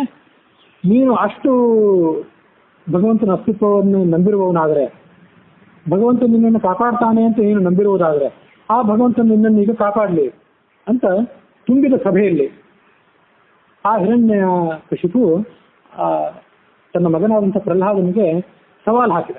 ಆ ಸವಾಲು ಹಾಕಿದಂಥ ಘಟನೆಯನ್ನ ನಾವು ಹಿನ್ನೆಲೆಯಾಗಿ ತಗೊಳ್ಬೇಕು. ಆ ಸಂದರ್ಭದಲ್ಲಿ ಭಗವಂತ ಕಂಬವನ್ನು ಒಡೆದು ಆವಿರ್ಭವಿಸಿದ ಅಂತ ಹೇಳಿ ಭಾಗವತ, ವಿಷ್ಣು ಪುರಾಣ ಇತ್ಯಾದಿ ಎಲ್ಲ ಕಥೆಗಳಲ್ಲಿದೆ. ಈ ಕಂಬದಲ್ಲೂ ಇದ್ದಾನೇನು ಭಗವಂತ ಅಂತ ಕೇಳಿದ ಆ ಹಿರಣ್ಯಕಶಿಪು. ಇದ್ದಾನೆ ಅಂತ ಹೇಳಿದ ಮಗ, ಅವನಿಗೆ ಹೆದರಲೇ ಇಲ್ಲ, ಎಲ್ಲ ಕಡೆ ಇದ್ದಾನೆ. ಹೀಗೆ ಸವಾಲು ಹಾಕ್ತಾ ಇದೆಯಲ್ಲ, ನಿನ್ನಲ್ಲೂ ಇದ್ದಾನೆ, ನಿನ್ನ ಮಗನಾದಂಥ ನನ್ನಲ್ಲೂ ಇದ್ದಾನೆ, ಜಡ ವಸ್ತುಗಳಲ್ಲೂ ಇದ್ದಾನೆ, ಚೇತನ ವಸ್ತುಗಳಲ್ಲಿ ಇದ್ದಾನೆ, ಎಲ್ಲ ಕಡೆಯೂ ಇದ್ದಾನೆ ಅಂತ ಆ ಪ್ರಹ್ಲಾದ ಉತ್ತರ ಕೊಟ್ಟ. ಅದನ್ನ ದಾಸರಾಯರು ಬೇರೆ ಒಂದು ಸಂದರ್ಭದಲ್ಲಿ ತಮ್ಮ ಪದದಲ್ಲಿ ತಿಳಿಸಿದ್ದಾರೆ. ಅಲ್ಲಿ ಸಂದರ್ಭ ಬೇರೆ, ಇಲ್ಲಿ ಸಂದರ್ಭ ಬೇರೆ ಅಷ್ಟೇ. ಹಿರಣ್ಯಕಶಿಪುವಿಗೆ ಭಗವಂತ ನಿನ್ನಲ್ಲೂ ನನ್ನಲ್ಲೂ ಈ ಜಡ ವಸ್ತುಗಳಲ್ಲೂ ಚೇತನ ವಸ್ತುಗಳಲ್ಲಿ ಎಲ್ಲ ಕಡೆಯೂ ಇದ್ದಾನೇನೋ ಅಂತ ಸಂದೇಹ ಬಂದಿತ್ತು. ಸಂದೇಹ ಬಂದು ಎಲ್ಲ ಕಡೆ ಇದ್ದಾನೇನೋ, ಹಾಗಾದ್ರೆ ಅವನನ್ನು ತೋರಿಸು ನೀನು ಅಂತ ಗದರಿಸಿದ ತನ್ನ ಮಗನನ್ನ. ನಾವು ಕೆಲವೊಮ್ಮೆ ಭಗವಂತ ಎಲ್ಲ ಕಡೆ ಇದ್ದಾನೇನೋ ಅಂತ ಸಂದೇಹ ಪಡ್ತೇವೆ, ಅಥವಾ ಸಂದೇಹ ಪಡದೇ ಇದ್ರೂ ಸಂದೇಹ ಪಟ್ಟವರಂತೆ ವರ್ತಿಸ್ತೇವೆ. ಯಾಕೆಂದ್ರೆ ನಮಗೆ ಚಿಂತೆ, ಭಗವಂತ ನಮ್ಮಲ್ಲಿ ಕಾಪಾಡ್ತಾನೋ ಇಲ್ಲೋ. ನಾವು ನಾನಾ ಥರದ ಸಂಸಾರದ ಸಂಕಷ್ಟಗಳಿಗೆ ಸಿಟ್ಟು ಬಿದ್ದಿರ್ತೇವೆ. ಹಾಗೆ ನೋಡಿದ್ರೆ ಪ್ರಹ್ಲಾದನಿಗೆ ಬಂದಂತಹ ತೊಂದರೆಗಳು ನಮಗೆ ಬಂದಿರ್ಲಿಕ್ಕಿಲ್ಲ. ಪ್ರಹ್ಲಾದನಿಗೆ, ಧ್ರುವನಿಗೆ, ಗಜರಾಜನಿಗೆ ಬಂದಿರ್ತಕ್ಕಂಥ ತೊಂದರೆಗಳು ನಮ್ಮ ಜೀವಮಾನದಲ್ಲಿ ಬಂದಿರ್ಲಿಕ್ಕಿಲ್ಲ. ಆದ್ರೆ ಎಷ್ಟೋ ಜನಕ್ಕೆ ಬಂದಿರಬಹುದು. ನಿಮಗೆ ಬಂದಿರೋ ತೊಂದರೆ ನನಗೆ ಬಂದಿರ್ಲಿಕ್ಕಿಲ್ಲ, ನನಗೆ ಬಂದಿರೋ ತೊಂದರೆ ಅವರಿಗೆ ಬಂದಿರ್ಲಿಕ್ಕಿಲ್ಲ ಅಷ್ಟೇ. ಪ್ರಹ್ಲಾದನಾಗ್ಲಿ, ಧ್ರುವನಾಗಲಿ, ವಿಜಯದಾಸರಾಗಲಿ, ಗಜರಾಜನಾಗ್ಲಿ, ನಾವಾಗಲಿ ಎಲ್ಲರೂ ಒಂದೇ ಹಿನ್ನೆಲೆಯಲ್ಲಿ ನಿಂತಿದ್ದೇವೆ. ಎಲ್ಲ ಒಂದೇ ವೇದಿಕೆ ಮೇಲೆ, ಪ್ಲಾಟ್ಫಾರ್ಮ್ ಮೇಲೆ ನಿಂತಿದ್ದೇವೆ. ಕೆಲವರಿಗೆ ನಮಗೆ ಭಗವಂತನ ಅಸ್ತಿತ್ವದ ಬಗ್ಗೆ ಸಂದೇಹ, ಕೆಲವರಿಗೆ ಭಗವಂತನ ಅಸ್ತಿತ್ವದ ಬಗ್ಗೆ ಸಂದೇಹ ಇಲ್ಲದೇ ಇದ್ರು ಆ ಭಗವಂತ ನಮ್ಮನ್ನು ಕಾಪಾಡ್ತಾನೋ ಇಲ್ಲೋ ಅಂತ ಸಂದೇಹ ನಮಗೆ ಕೆಲವರಿಗೆ. ಹೀಗೆ ನಾನಾ ರೀತಿಯಾದಂತಹ ಜನರಿಗೆ ನಾನಾ ಥರದ ಸಂದೇಹಗಳು. ಕಾಪಾಡ್ತಾನೋ ಇಲ್ಲೋ ನಮಗೆ ಭಗವಂತ ಇರ್ಬೋದು, ಒಂದು ಸರ್ವಶಕ್ತಿ ಇರ್ಬೋದು. ಸರ್ವಶಕ್ತಿ ಅಂದ್ಕೊಳ್ಳಿ ನಮ್ಮನ್ನು ಅವನು ಕಾಪಾಡಬೇಕಲ್ಲ, ಹಾಗೆಲ್ಲ ಕಾಪಾಡೋದಾಗಿದ್ದ ಜಗತ್ತಲ್ಲಿ ಇಷ್ಟ ಕಷ್ಟಪಡ್ತಿತ್ತು ಅಂತ ನಾವು ಸಂದೇಹ ಸಾಳ್ತೀವಿ. ಆ ಎಲ್ಲ ಸಂದೇಹಗಳಿಗೆ ದಾಸರು ಕೊಟ್ಟಿರುವಂಥ ಉತ್ತರ ಏನು? ಚಿಂತ್ಯಾಕೆ ಮಾಡುತ್ತಿ ಚಿನ್ಮಯನಿದ್ದಾನೆ ಅಂತ ಉತ್ತರ ಕೊಟ್ಟರು. ಚಿನ್ಮಯ ಜ್ಞಾನಾನಂದ ಸ್ವರೂಪನಾದಂತಹ ಭಗವಂತ ಎಲ್ಲ ಕಡೆ ಇದ್ದಾನ ಅವನು, ಹಾಗಾಗಿ ನೀನು ಯಾಕೆ ಚಿಂತೆ ಮಾಡ್ತೀವಿ ಅಂತ ಅವರು ದಾಸರು ಪ್ರಶ್ನೆ ಕೇಳಿದರು ಜೀವನನ್ನ. ಚಿಂತೆ ಯಾಕೆ ಮಾಡ್ತೀವಿ ಚಿನ್ಮಯನಿದ್ದಾನೆ ಅಂತ ಅದು ಅವರು ಮಾಡಿದ ಪ್ರಶ್ನೆ ಅಲ್ಲ, ಅದು ವಾಸ್ತವಿಕವಾಗಿ ನೋಡಿದ್ರೆ ಅದೊಂದು ನಮಗೆ ಕೊಟ್ಟಂತ ಆಶ್ವಾಸನೆ. ದಾಸರಾದರವರು ನಮಗೆ ಕೊಟ್ಟಂತ ಆಶ್ವಾಸನೆ ಅದು. ಎಳ್ಳಿನಲ್ಲಿ, ಸೂಜಿಯಲ್ಲಿ, ಹೀಗೆ ಎಲ್ಲ ರೀತಿಯಾದಂತಹ ಸೂಕ್ಷ್ಮ ವಸ್ತುಗಳಲ್ಲಿ ಕೂಡ ಭಗವಂತನ ಅಸ್ತಿತ್ವ ಇದೆ. ಹೀಗೆ ಎಲ್ಲಾ ಕಡೆ ವಸ್ತುಗಳಲ್ಲಿ ಸೂಕ್ಷ್ಮವಾದಂತಹ ಅಸ್ತಿತ್ವ ಇದ್ದಾಗ ಅವನು ನಮ್ಮನ್ನು ಕಾಪಾಡುವಾಗ ನೀನ್ ಯಾಕೆ ಚಿಂತೆ ಮಾಡ್ತಿ ಅಂತ ಅದರ ಮುಂದಿನ ಸಾಲುಗಳು ನನಗೆ ನೆನಪಿಗೆ ಬರ್ತಾ ಇಲ್ಲ. ಎಳ್ಳು ಮನೆ ಎಲ್ಲಾ ಠಾವಿನಲ್ಲೂ ಲಕ್ಷ್ಮೀನಲ್ಲನಿದ್ದಾನೆ. ಹೀಗೆ ಎಲ್ಲಾ ಕಡೆ ಭಗವಂತ ಇರುವಾಗ ಅವನು ನಿಮ್ಮನ್ನು ನೋಡ್ಕೊಳ್ತೇನೆ, ನಾನು ನಿಮ್ಮ ಯೋಗಕ್ಷೇಮ ನನಗೆ ಸೇರಿದ್ದು ಅಂತ ಆಶ್ವಾಸನೆ ಕೊಟ್ಟಿರುವಾಗ ನೀವ್ಯಾಕೆ ಚಿಂತೆ ಮಾಡ್ತೀರಿ? ಅನನ್ಯಾ ಚಿಂತೆಯಂತೋ ಮಾಂ ಯೇ ಜನಾಃ ಪರ್ಯುಪಾಸತೆ ತೇಷಾಂ ನಿತ್ಯಾಭೀಷ್ಟಾನಾಂ ಯೋಗಕ್ಷೇಮಂ ವಹಾಮ್ಯಹಂ ಅಂತ ಭಗವಂತ ಕೊಟ್ಟಂತಹ ಆಶ್ವಾಸನೆ ಅದು. ಯಾರು ನೀನು ಇಲ್ಲದೆ ನನಗೆ ಬೇರೆ ಗತಿ ಇಲ್ಲ ಅಂತ ಶರಣಾಗತರಾಗುತ್ತಾರೆ ಅವರ ಯೋಗಕ್ಷೇಮ ನನಗೆ ಸೇರಿದ್ದು ಅಂತ ಭಗವಂತ ಕೊಟ್ಟ ಆಶ್ವಾಸನೆ ಅದು. ಹೀಗೆ ಭಗವಂತ ಆಶ್ವಾಸನೆ ಕೊಟ್ಟಿದ್ರು ಕೂಡ ನಮಗೆ ಆ ಆಶ್ವಾಸನೆ ಕೆಲವು ಆಪತ್ತಿನ ಸಂದರ್ಭಗಳಲ್ಲಿ, ಸೂಕ್ಷ್ಮ ಸಂದರ್ಭಗಳಲ್ಲಿ ಆ ಆಶ್ವಾಸನೆ ನಮ್ಮ ಕೈ ಹಿಡಿಯೋದಿಲ್ಲ. ಭಗವಂತ ಎಲ್ಲ ಕಡೆ ಇಲ್ಲವೇನೋ ಅನ್ನೋ ರೀತಿಯಲ್ಲಿ ನಾವು ವರ್ತನೆ ಮಾಡ್ತೀವಿ. ಇದ್ದಾನೆ ಅಂತ ಗೊತ್ತು, ಭಗವಂತನ ಅಸ್ತಿತ್ವದ ಬಗ್ಗೆ ಮೊದಲನೇ ಸಂದೇಹ, ಭಗವಂತ ನಮ್ಮನ್ನು ಕಾಪಾಡ್ತಾನೋ ಇಲ್ಲೋ ಅಂತನ್ನೋದು ಮತ್ತೆ ಇನ್ನೊಂದು ಸಂದೇಹ. ಹೀಗೆ ನಾನಾ ರೀತಿಯಾದಂಥ ಸಂದೇಹಗಳು, ಅಥವಾ ಅವೆಲ್ಲವೂ ಸತ್ಯ ಅಂತ ಗೊತ್ತಿದ್ರೂ ಕೂಡ ಆ ಸತ್ಯಗಳು ನಮ್ಮ ಕೈ ಹಿಡಿತಾವೋ ಇಲ್ಲೋ ಆ ಸಂದರ್ಭದಲ್ಲಿ ಅಂತ ನಮಗೆ ಗೊಂದಲ. ಹೀಗೆ ಅನೇಕ ರೀತಿಯಾದಂಥ ಗೊಂದಲಗಳು ನಮಗೆಲ್ಲವೂ ಬಂದಿವೆ. ನಮ್ಮ ಯೋಗ್ಯತೆ ಬೇರೆ ಅಷ್ಟೇ. ನಮ್ಮ ಯೋಗ್ಯತೆಗಿಂತ ದಾಸರ ಯೋಗ್ಯತೆ ದೊಡ್ಡದು, ಮತ್ತೊಬ್ಬರ ಯೋಗ್ಯತೆ ಪ್ರಹ್ಲಾದರು, ಧ್ರುವ, ಗಜರಾಜ ಇವರ ಯೋಗ್ಯತೆ ಮತ್ತೊಂದು ರೀತಿ ಆಯಿತು. ಒಬ್ಬೊಬ್ಬರ ಯೋಗ್ಯತೆ ಒಂದೊಂದು ರೀತಿ ಆಗುತ್ತೆ ಅಷ್ಟೇ. ಕೆಲವರಿಗೆ ಮೊದಲನೇ ಸಂದರ್ಭದಲ್ಲಿ, ಮೊದಲನೇ ಕ್ಷಣದಲ್ಲಿ ಭಗವಂತನ ನೆನಪು ಬರದೇ ಇರಬಹುದು, ಆಮೇಲೆ ಬರ್ತದೆ. ನಮಗೆ ಬರದೇನೆ ಹೋಗ್ಬೋದು ಭಗವಂತನ ನೆನಪು. ಹೀಗೆ ನಾನಾ ರೀತಿಯಾದಂತಹ ಸ್ಟೇಜ್ಗಳಲ್ಲಿ, ಹಂತಗಳಲ್ಲಿ ನಾವಿದ್ದೇವೆ. ನಮ್ಗೆಲ್ಲರದ್ದು ಸ್ಥಿತಿ ಒಂದೇ, ಆ ಭಗವಂತನ ಎದುರಿಗೆ ನಾವು ನಿಂತಿದ್ದೇವೆ. ಭಗವಂತ ಇದ್ದಾನೋ ಇಲ್ಲೋ, ಭಗವಂತ ನಮ್ಮನ್ನು ಕಾಪಾಡ್ತಾನೋ ಇಲ್ಲೋ ಅನ್ನೋದೇ ಒಂದು ಸಂದೇಹ. ಆ ಸತ್ಯಗಳ ಬಗ್ಗೆ ಆ ಪರಮ ಸತ್ಯ ಅಂತ ಕರಿತೇವೆ ನಾವು ಅದನ್ನು. ಭಗವಂತನ ಅಸ್ತಿತ್ವ ಮತ್ತು ಭಗವಂತ ಕಾಪಾಡ್ತಾನೆ ಅನ್ನುವಂಥ ಸತ್ಯ, ಅವುಗಳ ಬಗ್ಗೆ ನಮಗೆ ಮನವರಿಕೆ ಆಗದೇ ಇರುವ ಮೂಲಕವಾಗಿ ನಾವು ಗೊಂದಲಕ್ಕೀಡಾಗಿದ್ದೇವೆ. ಹೀಗೆ ಗೊಂದಲಕ್ಕೀಡಾಗಿರುವಾಗ ಆಗ ನಮಗೆ ಕೆಲವೊಮ್ಮೆ ದಾಸರು ಆಶ್ವಾಸನೆ ಕೊಡ್ತಾರೆ. ಕೆಲವೊಂದ್ಸರಿ ಹಿರಣ್ಯಕಶಿಪುನಂಥ ದುಷ್ಟ ಶಕ್ತಿಗಳು ನಮ್ಮನ್ನ ಕೆಣಕ್ತಾರೆ. ನಿನಗೆ ಭಗವಂತನ ಅಸ್ತಿತ್ವದ ಬಗ್ಗೆ ಸರಿಯಾದ ಸಂದೇಹ ಸರಿಯಾದ ಮನವರಿಕೆ ಇದೆಯಾ? ಆ ಭಗವಂತನನ್ನ ನೀನು ಸರಿಯಾಗಿ ಅರಿತುಕೊಂಡಿದ್ದೀಯಾ? ಭಗವಂತ ನಿನ್ನನ್ನು ಎಲ್ಲಾ ಕ್ಷಣದಲ್ಲೂ ಕಾಪಾಡ್ತಾನೆ ಅಂತ ನಿನಗೆ ಭರವಸೆ ಇದೆಯಾ ಅಂತ ಆ ಶಕ್ತಿಗಳು ನಮ್ಮನ್ನು ಕಾಪಾಡ್ತವೆ. ನನ್ನನ್ನ ಆ ಸಂದರ್ಭದಲ್ಲಿ ನಮ್ಮನ್ನು ಕೆಣಕುತ್ತವೆ, ಕಾಪಾಡುವುದಲ್ಲ ಕೆಣಕುತ್ತವೆ. ಹೀಗೆ ಆ ಒಂದು ಸೂಕ್ಷ್ಮ ಸಂದರ್ಭವನ್ನು ನಾವು ಎದುರಿಸ್ತಾ ಇರುವಾಗ ಭಗವಂತನ ಅವತಾರ ಆಯಿತು. ಅದಾಗಿದ್ದು ಬರೇ ನರಸಿಂಹಾವತಾರ ಅಲ್ಲ, ಮತ್ಸ್ಯಾವತಾರ ಆಗಿದ್ದು, ಕೂರ್ಮಾವತಾರ ಆಗಿದ್ದು, ನರಸಿಂಹಾವತಾರ ಆಗಿದ್ದು, ಕೃಷ್ಣಾವತಾರ ಆಗಿದ್ದು, ರಾಮಾವತಾರ ಆಗಿದ್ದು, ಎಲ್ಲವೂ ಇಂಥ ಸಂದಿಗ್ಧದ ಪರಿಸ್ಥಿತಿಯಲ್ಲಿ ಅಂತ ನಾವು ಅರ್ಥ ಮಾಡ್ಕೋಬೇಕು. ಯಾಕಾಗಿ ಭಗವಂತ ಅವತಾರ ಮಾಡಿದ, ಈ ಭೂಲೋಕಕ್ಕೆ ಬಂದ ಅನ್ನೋದು ಒಂದು ಪ್ರಶ್ನೆ. ಭಗವಂತ ಅವತಾರ ಮಾಡಲಿಕ್ಕೆ ಸಾಧ್ಯ ಇಲ್ಲ ಅನ್ನುವಂಥದ್ದು ಕೆಲವು ಅವೈದಿಕ ಮತಗಳು. ಇವತ್ತು ನಮ್ಮ ದೇಶದಲ್ಲಿಯೂ ಆ ಅವೈದಿಕ ಮತಗಳ ಹಾವಳಿ ಇದ್ದೇ ಇದೆ. ಭಗವಂತ ಅವತಾರ ಮಾಡಲಿಕ್ಕೆ ಸಾಧ್ಯ ಇಲ್ಲ, ಭಗವಂತ ನಿರಾಕಾರ ನಿರ್ಗುಣ, ಹಾಗಾಗಿ ಭಗವಂತ ಅವತಾರ ಮಾಡೋದೇ ಇಲ್ಲ, ಅವನಿಗೆ ಅವತಾರವೇ ಇಲ್ಲ ಅಂತನ್ನೋದು ಆ ಅವೈದಿಕ ಮತಗಳು, ಅವುಗಳ ಆಕ್ಷೇಪ. ಮತ್ತು ನಮ್ಮಲ್ಲೇ ಕೆಲವರು ಮಹಾಭಾರತ ಭಾಗವತಾದಿಗಳನ್ನು ನಂಬದೇ ಇರುವಂಥ, ಪುರಾಣಗಳನ್ನು ನಂಬದೇ ಇರುವಂಥ ಪಂಥದಲ್ಲಿರುವವರಿಗೆ ವೇದ ಒಂದೇ ಪ್ರಮಾಣ, ವೇದದಲ್ಲಿ ಇಂಥ ಅವತಾರಗಳ ವರ್ಣನೆ ಸ್ಪಷ್ಟವಾಗಿ ಬಂದಿಲ್ಲ. ವೇದಗಳನ್ನು ಬಹಳ ಆಳವಾಗಿ ಅಧ್ಯಯನ ಮಾಡುವವರಿಗೆ ಅಲ್ಲೂ ಎಲ್ಲ ಕಾಣಿಸ್ತದೆ, ಆದ್ರೆ ಮೇಲ್ನೋಟಕ್ಕೆ ಅಧ್ಯಯನ ಮಾಡುವವರಿಗೆ ಇದು ಕಾಣಿಸೋದಿಲ್ಲ.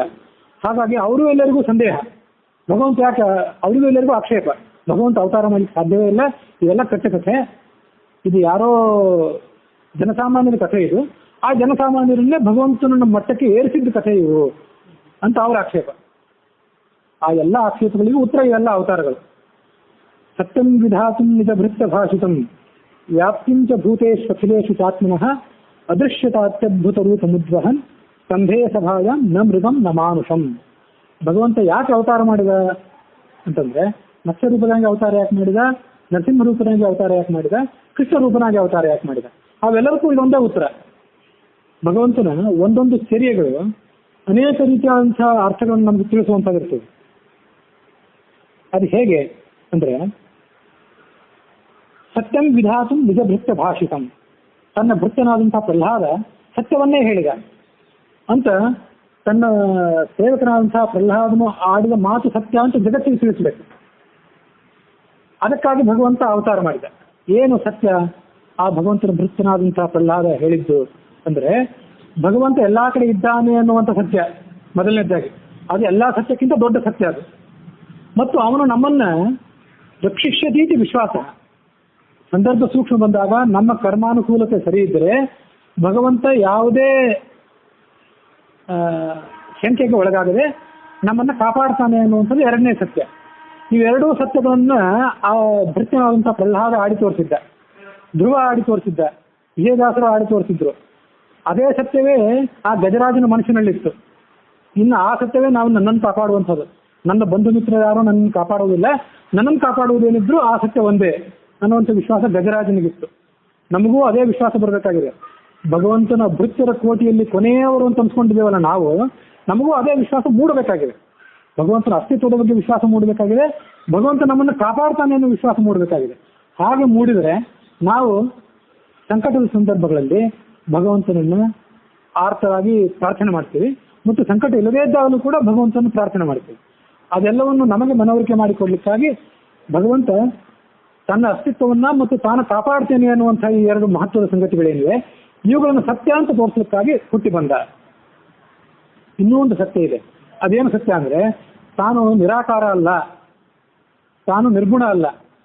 ನೀವು ಏನೇನೋ ಬೇರೆ ಮತಗಳ ಶಂಕೆಗೆ, ಬೇರೆ ಮತಗಳ ಪ್ರಭಾವಕ್ಕೆ ಒಳಗಾಗಿ ನನ್ನನ್ನು ನಿರಾಕಾರ ಅಂತ ತಿಳ್ಕೊಳ್ಬೇಡಿ.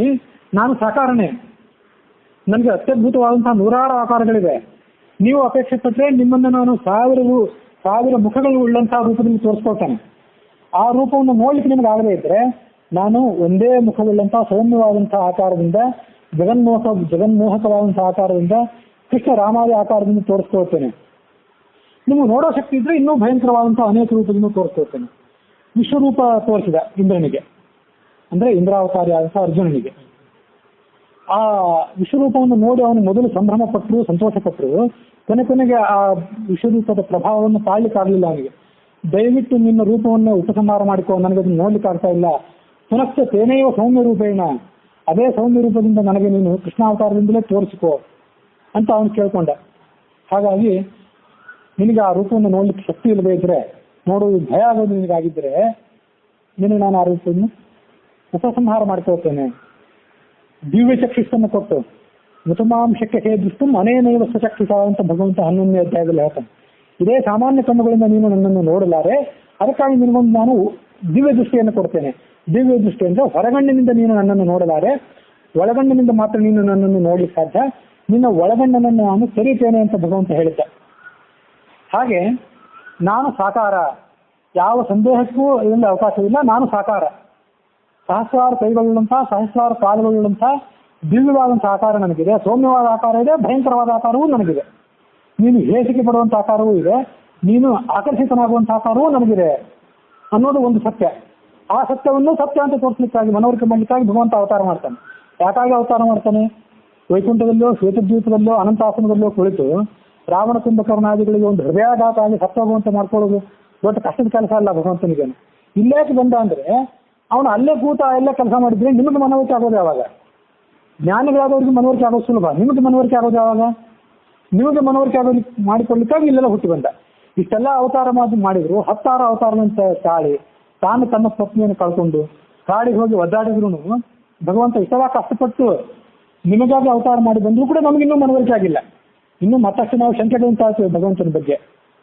ಸ್ವಲ್ಪ ಯಾರು ಏನಾದ್ರು ಹೇಳಿಬಿಟ್ರೆ ನಮ್ಮ ಮನಸ್ಸು, ನಮ್ಮ ಜ್ಞಾನ ಹಣತೆಯ ದೀಪದಂತೆ ಹೊಯ್ದಾಳಿ ಶುರು ಮಾಡ್ತೇವೆ. ನಾವು ರಜೆಯ ಮಕ್ಕಳಾಗಿ ಬಿಡ್ತೇವೆ. ಒಮ್ಮೆಲೆ ಆ ದೇವರನ್ನ ಕಟ್ಕೊಂಡು ಏನ್ ಮಾಡೋದು, ದೇವರ ಅವತಾರದಿಂದ ನಮಗೇನಾಗಬೇಕಾಗಿದೆ ಅಂತ ವಾಲಿ ಬಿಡ್ತೇವೆ. ಅನೇಕ ವರ್ಷಗಳಿಂದ ತಾಳಿದಂತ ಆಸ್ತಿಕ ಬುದ್ಧಿ ಎಲ್ಲವೂ ಕ್ಷಣ ಮಾತ್ರದಲ್ಲಿ ಕರಗಿ ನಾಸ್ತಿಕರಾಗಿ ಬಿಡ್ತೇವೆ ನಾವು. ಇಂತಹ ಪರಿಸ್ಥಿತಿ ನಮಗಿರುವಾಗ ಭಗವಂತ ಏನೋ ಅವತಾರವೇ ತಾಳದೇ ಇದ್ರೆ, ಅವನು ಇಲ್ಲಿ ಬರುವ ಗೋಜಿಗೆ ಹೋಗದೇ ಇದ್ರೆ, ಈ ದರಿದ್ರ ಭೂಲೋಕಕ್ಕೆ ನಾನ್ಯಾಕೆ ಬರಲಿ ಅಂತ ಅಪೇಕ್ಷೆ ಪಡೋದಾಗಿದ್ರೆ ನಮಗೆ ನಮ್ಮ ಪರಿಸ್ಥಿತಿ ಏನಾಗ್ತದೆ? ಅದಕ್ಕಾಗಿ ಸತ್ಯಂ ವಿಧಾತು ನಿಜ ಭೃತ್ಯ ಭಾಷಿಕಂ ಅಂದ್ರೆ ತನ್ನ ಭೃತ್ಯನಾದಂತಹ ಪ್ರಹ್ಲಾದ ಬಲಿ ಮತ್ತು ಪುರಾಣಗಳಲ್ಲಿ ಹೇಳಿದಂತಹ ಮಾತು ಇವೆಲ್ಲವೂ ಸತ್ಯ. ಭಗವಂತ ಎಲ್ಲಾ ಕಡೆ ಇದ್ದಾನೆ ಅನ್ನೋದೊಂದು ಸತ್ಯ, ಭಗವಂತ ಸಾಕಾರ ಅನ್ನೋದೊಂದು ಸತ್ಯ, ಭಗವಂತ ಸಗುಣ ಅನ್ನೋದು ಇನ್ನೊಂದು ಸತ್ಯ. ನಿರ್ಗುಣ ಅಂತ ತಿಳ್ಕೊಬೇಡಿ ಭಗವಂತನ, ಭಗವಂತ ಸಗುಣ ಅನ್ನೋದು ಮತ್ತೊಂದು ಸತ್ಯ. ಮತ್ತು ಭಗವಂತ ಸಂದರ್ಭ ಬಂದಾಗ ನಿಮ್ಮನ್ನ ಕಾಪಾಡ್ತಾನೆ, ರಕ್ಷಿಷ್ಯತೀತಿ, ನಿಶ್ಚಿತವಾಗಿ ಕಾಪಾಡ್ತಾನೆ. ನಿಮಗೆ ವಿಶ್ವಾಸ ಬೇಕಿಷ್ಟೇ, ವಿಶ್ವಾಸ ಫಲದಾಯಕ. ನಿಮ್ಗೆ ಆ ವಿಶ್ವಾಸ ಇದ್ರೆ ನಿಮ್ಗೆ ಅವನು ಕಾಪಾಡ್ತಾನೆ. ನಿಮ್ಮನ್ನು ಅವನು ಪ್ರತ್ಯಕ್ಷ ರೂಪದಿಂದ ಕಾಪಾಡಿಸ್ಕೊಳ್ಳೋ ಯೋಗ್ಯತೆ ನಿಮಗಿದ್ರೆ ಪ್ರತ್ಯಕ್ಷ ರೂಪದಿಂದ ಕಾಪಾಡಿಸ್ಕೊಳ್ತಾನೆ. ಅದಿಲ್ಲದೆ ಇದ್ರೆ ಬೇರೆ ಯಾರ್ದೋ ಮೂಲಕ ಸಹಾಯ ನಿಮಗೆ ಒದಗಿಸ್ಕೊಡ್ತಾನೆ. ಒದಗಿಸ್ಕೊಟ್ಟ ಸಹಾಯ ಭಗವಂತ ಒದಗಿಸ್ಕೊಟ್ಟದ್ದು ಅಂತ ನಮಗೆ ತಿಳ್ಕೊಳ್ಳೋ ಶಕ್ತಿ ಬೇಕಿಷ್ಟೇ. ಹೀಗೆ ಸತ್ಯಂ ವಿಧಾತು ನಿಜ ಭೃತ್ಯ ಭಾಷಿತಂ ವ್ಯಾಪ್ತಿಂತ ಭೂತೇಶ್ ಅಖಿಲೇಶಾತ್ಮನಃ. ಭಗವಂತ ಎಲ್ಲಾ ಕಡೆ ಇದ್ದಾನೆ ಅಂತ ನಮ್ಗೆ ಗೊತ್ತಿದೆ. ಗೊತ್ತಿದ್ರು ಕೂಡ ಗೊತ್ತಿಲ್ಲದೆ ಇರುವಂತ ಕೆಲವು ಸರಿ ನಾವು ವರ್ತನೆ ಮಾಡ್ತೀವಿ. ಆವತ್ತು ಹಿಂದೊಮ್ಮೆ ವ್ಯಾಸರಾಜರ ಶಿಷ್ಯರ ಕಥೆ ಹೇಳಿದ್ವಿ. ಆ ಕಥೆ ಸುಳ್ಳೋ ಸತ್ಯವಾದ ವಿಷಯ ಬೇರೆ. ಇಂಥ ಒಂದು ಏಕಾದಶಿ ದಿವಸ ವ್ಯಾಸರಾಜರು ತಮ್ಮೆಲ್ಲ ಶಿಷ್ಯರನ್ನು ಕರೆದು ಯಾರ ಕಣ್ಣಿಗೂ ಬೀಳಲಾರದಂತ ಜಾಗದಲ್ಲಿ ಹೋಗಿ ನೀವೆಲ್ಲರೂ ಬಾಳೆಹಣ್ಣು ತಿಂದು ಬಂದ್ರಿ ಅಂತ ಹೇಳಿದ್ರು. ಎಲ್ಲಾ ಶಿಷ್ಯರು ತಮ್ಮ ಶಾಲಿನಲ್ಲಿ ಜೋತರದಲ್ಲಿ ಆ ಬಾಳೆಹಣ್ಣನ್ನು ಅಡಗಿಸ್ಕೊಂಡ್ರು. ಯಾರ್ಯಾರೋ ಸಂಧಿ ಬಂದಿನಲ್ಲಿ ಹೋಗಿ ಆ ಬಾಳೆಹಣ್ಣನ್ನು ತಿಂದು ಬಂದ್ರು. ಎಲ್ಲ ಶಿಷ್ಯರು ತಿರುಗಿ ಬಂದ್ರು ವ್ಯಾಸರಾಜರ ಹತ್ರ. ಯಾರ್ಯಾರು ಎಲ್ಲೆಲ್ಲಿ ತಿಂದು ಬಂದಿರಿ, ಯಾರು ನೋಡಿಲ್ಲ ತಾನೇ ಅಂದ್ರು ರಾಜರು. ಹೇಳಿದ್ರು, ನಾನು ಆ ಗೋಡೆ ಸಂದಿಗೆ ಹೋದೆ, ಈ ಮರೆ ಸಂದಿಗೆ ಹೋದೆ, ಕತ್ತಲ ಕೋಣಿಗೆ ಹೋದೆ ಅಂತ ಎಲ್ಲರೂ ಏನೇನೋ ಹೇಳಿದ್ರು. ಕನಕದಾಸರು ತಿರುಗಿ ಬಂದಾಗ ಯಾಕೆ ಕನಕ ಯಾರು ನೋಡದಂತ ಜಾಗ ನಿಮಗೆ ಸಿಗಲಿಲ್ಲವೇ ಅಂದ್ರು ರಾಜರು. ಭಗವಂತನೇ ನೋಡಲಾರದಂತ ಜಾಗ ನಿಮಗೆ ಸಿಗಲಿಲ್ಲ ಅಂದ್ರು ಕನಕದಾಸರು. ಕುರುಬರು ಅನ್ಸ್ಕೊಂಡಂತ ಕನಕದಾಸರು ಹಾಗೆ ಹೇಳಿದ್ರು. ಬ್ರಾಹ್ಮಣರು ಪಂಡಿತೋತ್ತಮರು ಅನ್ಸ್ಕೊಂಡಂತವರೆಲ್ಲ ದಬ್ಬು ಬಿದ್ರು. ಬ್ರಹ್ಮಾಂಡನೊಳಗಿನ ಗಂಡನ ಕಾಣದೆ ಮುಂಡೆಯರಾದರು ಪಂಡಿತರು. 12 ವರ್ಷ 20 ವರ್ಷ ಶಾಸ್ತ್ರಾಧ್ಯಯನ ಮಾಡಿ ಪ್ರವಚನ ಮಾಡಿ ಬ್ರಹ್ಮಾಂಡದೊಳಗಿನ ಗಂಡನನ್ನು ಕಾಣದೆ ಆ ಪಂಡಿತರೆಲ್ಲರೂ ಮುಂಡೆಯರಾದರು. ಭಗವಂತನ ತಿಳ್ಕೊಳ್ಳಿಕ್ಕಾಗಲಿಲ್ಲ. ತೀರಾ ಸಾಮಾನ್ಯವಾದಂತಹ ಸರಳ ಭಕ್ತಿಯನ್ನು ಮಾಡಿದಂಥವರೆಲ್ಲರೂ ಕೂಡ ಭಗವಂತನನ್ನು ಕಂಡು ಉದ್ಧಾರ ಆಗಿರುತ್ತೆ. ಶಾಸ್ತ್ರಾಧ್ಯಯನ ಮಾಡಿದ್ದು ವ್ಯರ್ಥ ಅಂತ ಹೇಳಲಿಲ್ಲ. ಭಗವಂತನ ಕಾಣದೇ ಇದ್ರೆ ಆ ಶಾಸ್ತ್ರದ ಭಾರ ವ್ಯರ್ಥ. ಕತ್ತೆಯ ಮೇಲೆ ಭಾರ ಹೊರಿಸಿರ್ತಾರೆ, ನೀವು ಅದರ ಮೇಲೆ ವೇದಗಳ ಪುಸ್ತಕ ಹೊರಿಸಿದ್ರು, ಉಸುಕಿನ ಊಟ ಹೊರಿಸಿದ್ರು ಅದಕ್ಕೇನು ಗೊತ್ತಾಗೋದಿಲ್ಲ ನಾನೇನು ಹೊರ್ತಿದ್ದೀನಿ. ಹೊತ್ತು ನೀವು ಅದಕೊಂಡು ಚಾವಟಿ ಏಟು ಬೀಸಿದ್ರೆ ಅದು ಮುಂದೆ ಹೋಗ್ತದೆ ಅಷ್ಟೇ. ಹಾಗೆ ಭಗವಂತನನ್ನು ತಿಳ್ಕೊಳ್ಳದೇ ಇದ್ರೆ ಅಲ್ಲಿ ಹೇರಿದಂಥ ಭಾರದ ಮಹತ್ವ ನಿಮ್ಗೆ ಗೊತ್ತಿಲ್ಲದೆ ಇದ್ರೆ ನೀವು ಕಥೆಗಳಂತೆ ಅನ್ನೋ ಒಂದು ಮಾತಷ್ಟೇ ಅದು. ವ್ಯಾಸರಾಜರ ಆ ಕಥೆ ಸುಳ್ಳೋ ಸತ್ಯವಾದ ವಿಚಾರ ಬೇರೆ. ವ್ಯಾಸರಾಜರಿಗೆ ಅಂಥ ಮೂರ್ಖ ಶಿಷ್ಯರು ಇಲ್ಲಕ್ಕಿಲ್ಲ ಅಂತ ಹಿಂದೊಮ್ಮೆ ನಾನು ಕಥೆಯನ್ನು ಹೇಳಿದ್ದೆ. ಹಾಗೆ ವ್ಯಾಪ್ತಿಂಚ ಭೂತೇಶ್ ಅಖಿಲೇಶಾತ್ಮನಃ, ಎಲ್ಲ ಕಡೆ ನಾನಿದ್ದೇನೆ. ಕಂಬದಲ್ಲಿದ್ದೇನೆ, ಕಂಬದಲ್ಲಿ ಇಲ್ಲ ಅಂತ ತಿಳ್ಕೊಂಡ್ರೆ ಕಂಬದಲ್ಲಿದ್ದೇನೆ. ಎಳ್ಳಿನ ಕೊನೆಯಲ್ಲಿ, ಮುಳ್ಳಿನ ಮನೆಯಲ್ಲಿ, ಆಕಾಶದಲ್ಲಿ, ನೀರಿನಲ್ಲಿ ಎಲ್ಲ ಕಡೆ ನಾನಿದ್ದೇನೆ ಅಂತ ಅನ್ನೋದನ್ನ ಮೇಲಿಂದ ಮೇಲೆ ನಮಗೆ ಭಗವಂತ ಮನವರಿಕೆ ಮಾಡಿಕೋಬೇಕಾಗಿದೆ. ಇಷ್ಟೆಲ್ಲ ಮನವರಿಕೆ ಮಾಡಿಕೊಟ್ರು ನಮ್ಮ ಹಾಡು ಎಂಥದ್ದು, ನಮ್ಮ ಪಾಡು ಎಂಥದ್ದು. ಹಾಗಿರುವಾಗ ಆ ಮನವರಿಕೆ ಮಾಡಿಕೊಡುವುದಕ್ಕಾಗಿ ಭಗವಂತ ಇಂಥ ಅವತಾರಗಳನ್ನು ಮೇಲಿಂದ ಏರ್ತಿರ್ತಾನೆ. ಹಾಗಾಗಿ ಭಗವಂತನನ್ನು ನಾವು ನಿರಾಕಾರ ಅಂತ ಭಾವಿಸಿ ಭ್ರಮೆಗೆ ಬೀಳಬಾರದು. ಭಗವಂತ ಸಾಕಾರನಾಗಿರುವುದು ಯಾಕೆಂದ್ರೆ ಇದಕ್ಕಾಗಿ. ಭಗವಂತ ಸರ್ವಶಕ್ತ ಅಂದ ಮೇಲೆ ಒಂದು ಆಕಾರ ತಾಳಿತಾನಿಗೆ ಸಾಧ್ಯ ಆಗೋದಿಲ್ಲ. ಒಂದು ನರಸಿಂಹಾವತಾರ ರೂಪ ತಾಳುವುದು ಅವನಿಗೆ ಕಷ್ಟವೇ? ಕೃಷ್ಣನ ರೂಪ ತಾಳಿ ಕೊಳನನ್ನು ಓದಿ ಜಗತ್ತನ್ನೆಲ್ಲವನ್ನು ಮರಳು ಮಾಡುವುದು ಅವನಿಗೆ ಕಷ್ಟವೇನು? ಕನಕದಾಸರನ್ನ ವ್ಯಾಸರಾಜರು ಕೇಳಿದರು, ಕನಕ ನೀನೊಬ್ಬನೇ ಭಗವಂತನ ಕಾಣ್ತಿದ್ದಿ ಮೆರಿನ ಮೇಲೆ, ನಮ್ಗೆ ಯಾರಿಗೂ ಭಗವಂತ ಕಾಣ್ತಾ ಇಲ್ಲ, ಅದಕ್ಕೊಂದು ವ್ಯವಸ್ಥೆ ಮಾಡೋಣ, ನಾವೆಲ್ಲರೂ ಭಗವಂತನ ನೋಡ್ತೇವೆ ಅಂದ್ರು ದಾಸರು ರಾಜರು. ಹಾಗೇನು ತೊಂದರೆ ಇಲ್ಲ, ನಾನು ಭಗವಂತನಿಗೆ ಒಂದು ಅರ್ಜಿ ಹಾಕ್ತೇನೆ, ಇವರೆಲ್ಲರೂ ನೋಡ್ಬೇಕು ಅಂತ ಅಪೇಕ್ಷೆ ಪಡ್ತಾರೆ, ಬಾ ಅಂತ ಕೇಳ್ಕೊತೀನಿ ಅಂದ್ರು ಕನಕರು. ನಾಳೆ ದಿವಸ ಮಹಾಪೂಜೆ ನಡೆದಾಗ ಭಗವಂತ ಬರ್ತಾನಂತೆ, ತಾವೆಲ್ಲ ತಯಾರಾಗಿರಿ ಅಂದ್ರು ಕನಕದಾಸರು. ಪಂಡಿತರಲ್ಲೂ ಹೊಸ ಹೊಸ ಬೆರಿತಾರಿ ಶಾಲು ಸುಧಾ ಶಾಲು ಹೊತ್ಕೊಂಡು ತಯಾರಾದ್ರು, ಭಗವಂತ ಬಂದಾಗ ಸ್ವಾಗತ ಮಾಡಬೇಕು ಅಂತೇಳಿ. ಈ ಕಡೆ ಪೂಜೆ ನಡೆದಿತ್ತು, ವ್ಯಾಸರಾಜರ ಪೂಜೆ. ಕನಕದಾಸರು ಕೂಡ ಉಳಿದೆಲ್ಲ ಪಂಡಿತರು ಜ್ಞಾನಿಗಳು ದಾಸರು ಎಲ್ಲರೂ ಕೂಡ ಪೂಜೆಯಲ್ಲಿ ಮಗ್ನರಾಗಿದ್ರು. ಬಂತು ಒಂದು ನಾಯಿ, ಬರಲಿಲ್ಲ, ಭಗವಂತ ಬರಲಿಲ್ಲ, ಒಂದು ನಾಯಿ ಬಂತು. ಇದ್ಯಾವುದೋ ಅಪವಿತ್ರವಾದಂಥ ನಾಯಿ ಬಂತಲ್ಲ ಅಂತ. ಶೂದ್ರರು ಬಂದೇ ನಮ್ಗೆ ಸಹಿಸ್ಲಿಕ್ಕೆ ಆಗೋದಿಲ್ಲ, ಕುರುಬರು ಬಂದೇ ನಮ್ಗೆ ಸಹಿಸ್ಲಿಕ್ಕೆ ಆಗೋದಿಲ್ಲ, ನಾಯಿ ಬಂದು ನಾವು ಯಾಕೆ ಸಹಿಸ್ತೀವಿ? ಅದಕ್ಕೊಂದು ಸೋಲ್ಸ್ಕೊಂಡು ಎಲ್ಲರೂ ಹೊಡೆದು ಓಡಿಸ್ಬಿಟ್ರು. ಸಾಯಂಕಾಲ ಮತ್ತೆ ರಾಜರ ಸಭೆ ನಡೆದಾಗ ತನಕ ಭಗವಂತನ ತೋರಿಸ್ತೀನಿ ಅಂತ ಹೇಳಿದ್ರಿ, ತೋರಿಸ್ಲಿಲ್ವಲ್ಲ ನೀವು ಅಂತ ಕೇಳ್ಕೊಂಡ್ರು. ಈ ಪಂಡಿತರೆಲ್ಲ ಕಾದಿದ್ದೇ ಬಂತು, ಯಾರಿಗೂ ಭಗವಂತ ಕಾಣಲಿಲ್ವಲ್ಲ. ಕನಕದಾಸರಂದ್ರು, ಸ್ವಾಮಿ ಭಗವಂತ ಬಂದಿದ್ದ, ನಾಯಿ ರೂಪದಲ್ಲಿ ಬಂದಿದ್ದ, ತಾವ್ಯಾರೋ ಅವನನ್ನು ಗುರುತಿಸಲಿಲ್ಲ, ಹೊರಟು ಹೋಗ್ಬಿಟ್ಟ ಭಗವಂತ. ಮತ್ತೊಮ್ಮೆ ಇಂಥ ಸಂದರ್ಭದಲ್ಲೇ ಹಾವಿನ ರೂಪ ತಾಳಿ ಬಂದ ಅಂತ ಕಥೆಗಳು ಸುಳ್ಳು ಇರ್ಬೋದು, ಸತ್ಯವೂ ಇರ್ಬೋದು, ಅಂತೂ ಅದಕ್ಕೆಲ್ಲದಕ್ಕೂ ಒಂದು ಸಂಕೇತ ಇದೆ.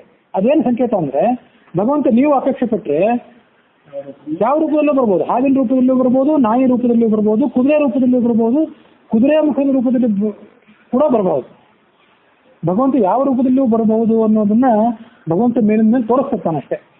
ಹಾಗಾಗಿ ಎಲ್ಲ ಭೂತಗಳಲ್ಲಿಯೂ ಜಡ ಚೇತನ ಇತ್ಯಾದಿ ಎಲ್ಲ ವಸ್ತುಗಳಲ್ಲಿಯೂ ಕೂಡ ಭಗವಂತ ಇದ್ದಾನೆ ಅನ್ನೋದನ್ನ ತಾನು ತೋರಿಸಿಕೊಡುವುದಕ್ಕಾಗಿ ಭಗವಂತ ನರಸಿಂಹಾವತಾರವನ್ನು ತಾಳಿ ಸ್ತಂಭವನ್ನು ಒಡೆದು ಹೊರಗೆ ಬಂದ ಅಂತ ಭಾಗವತ ವಿಷ್ಣು ಪುರಾಣ ಇದು ನಮಗೆಲ್ಲರಿಗೂ ಗೊತ್ತಿದ್ದೇವೆ.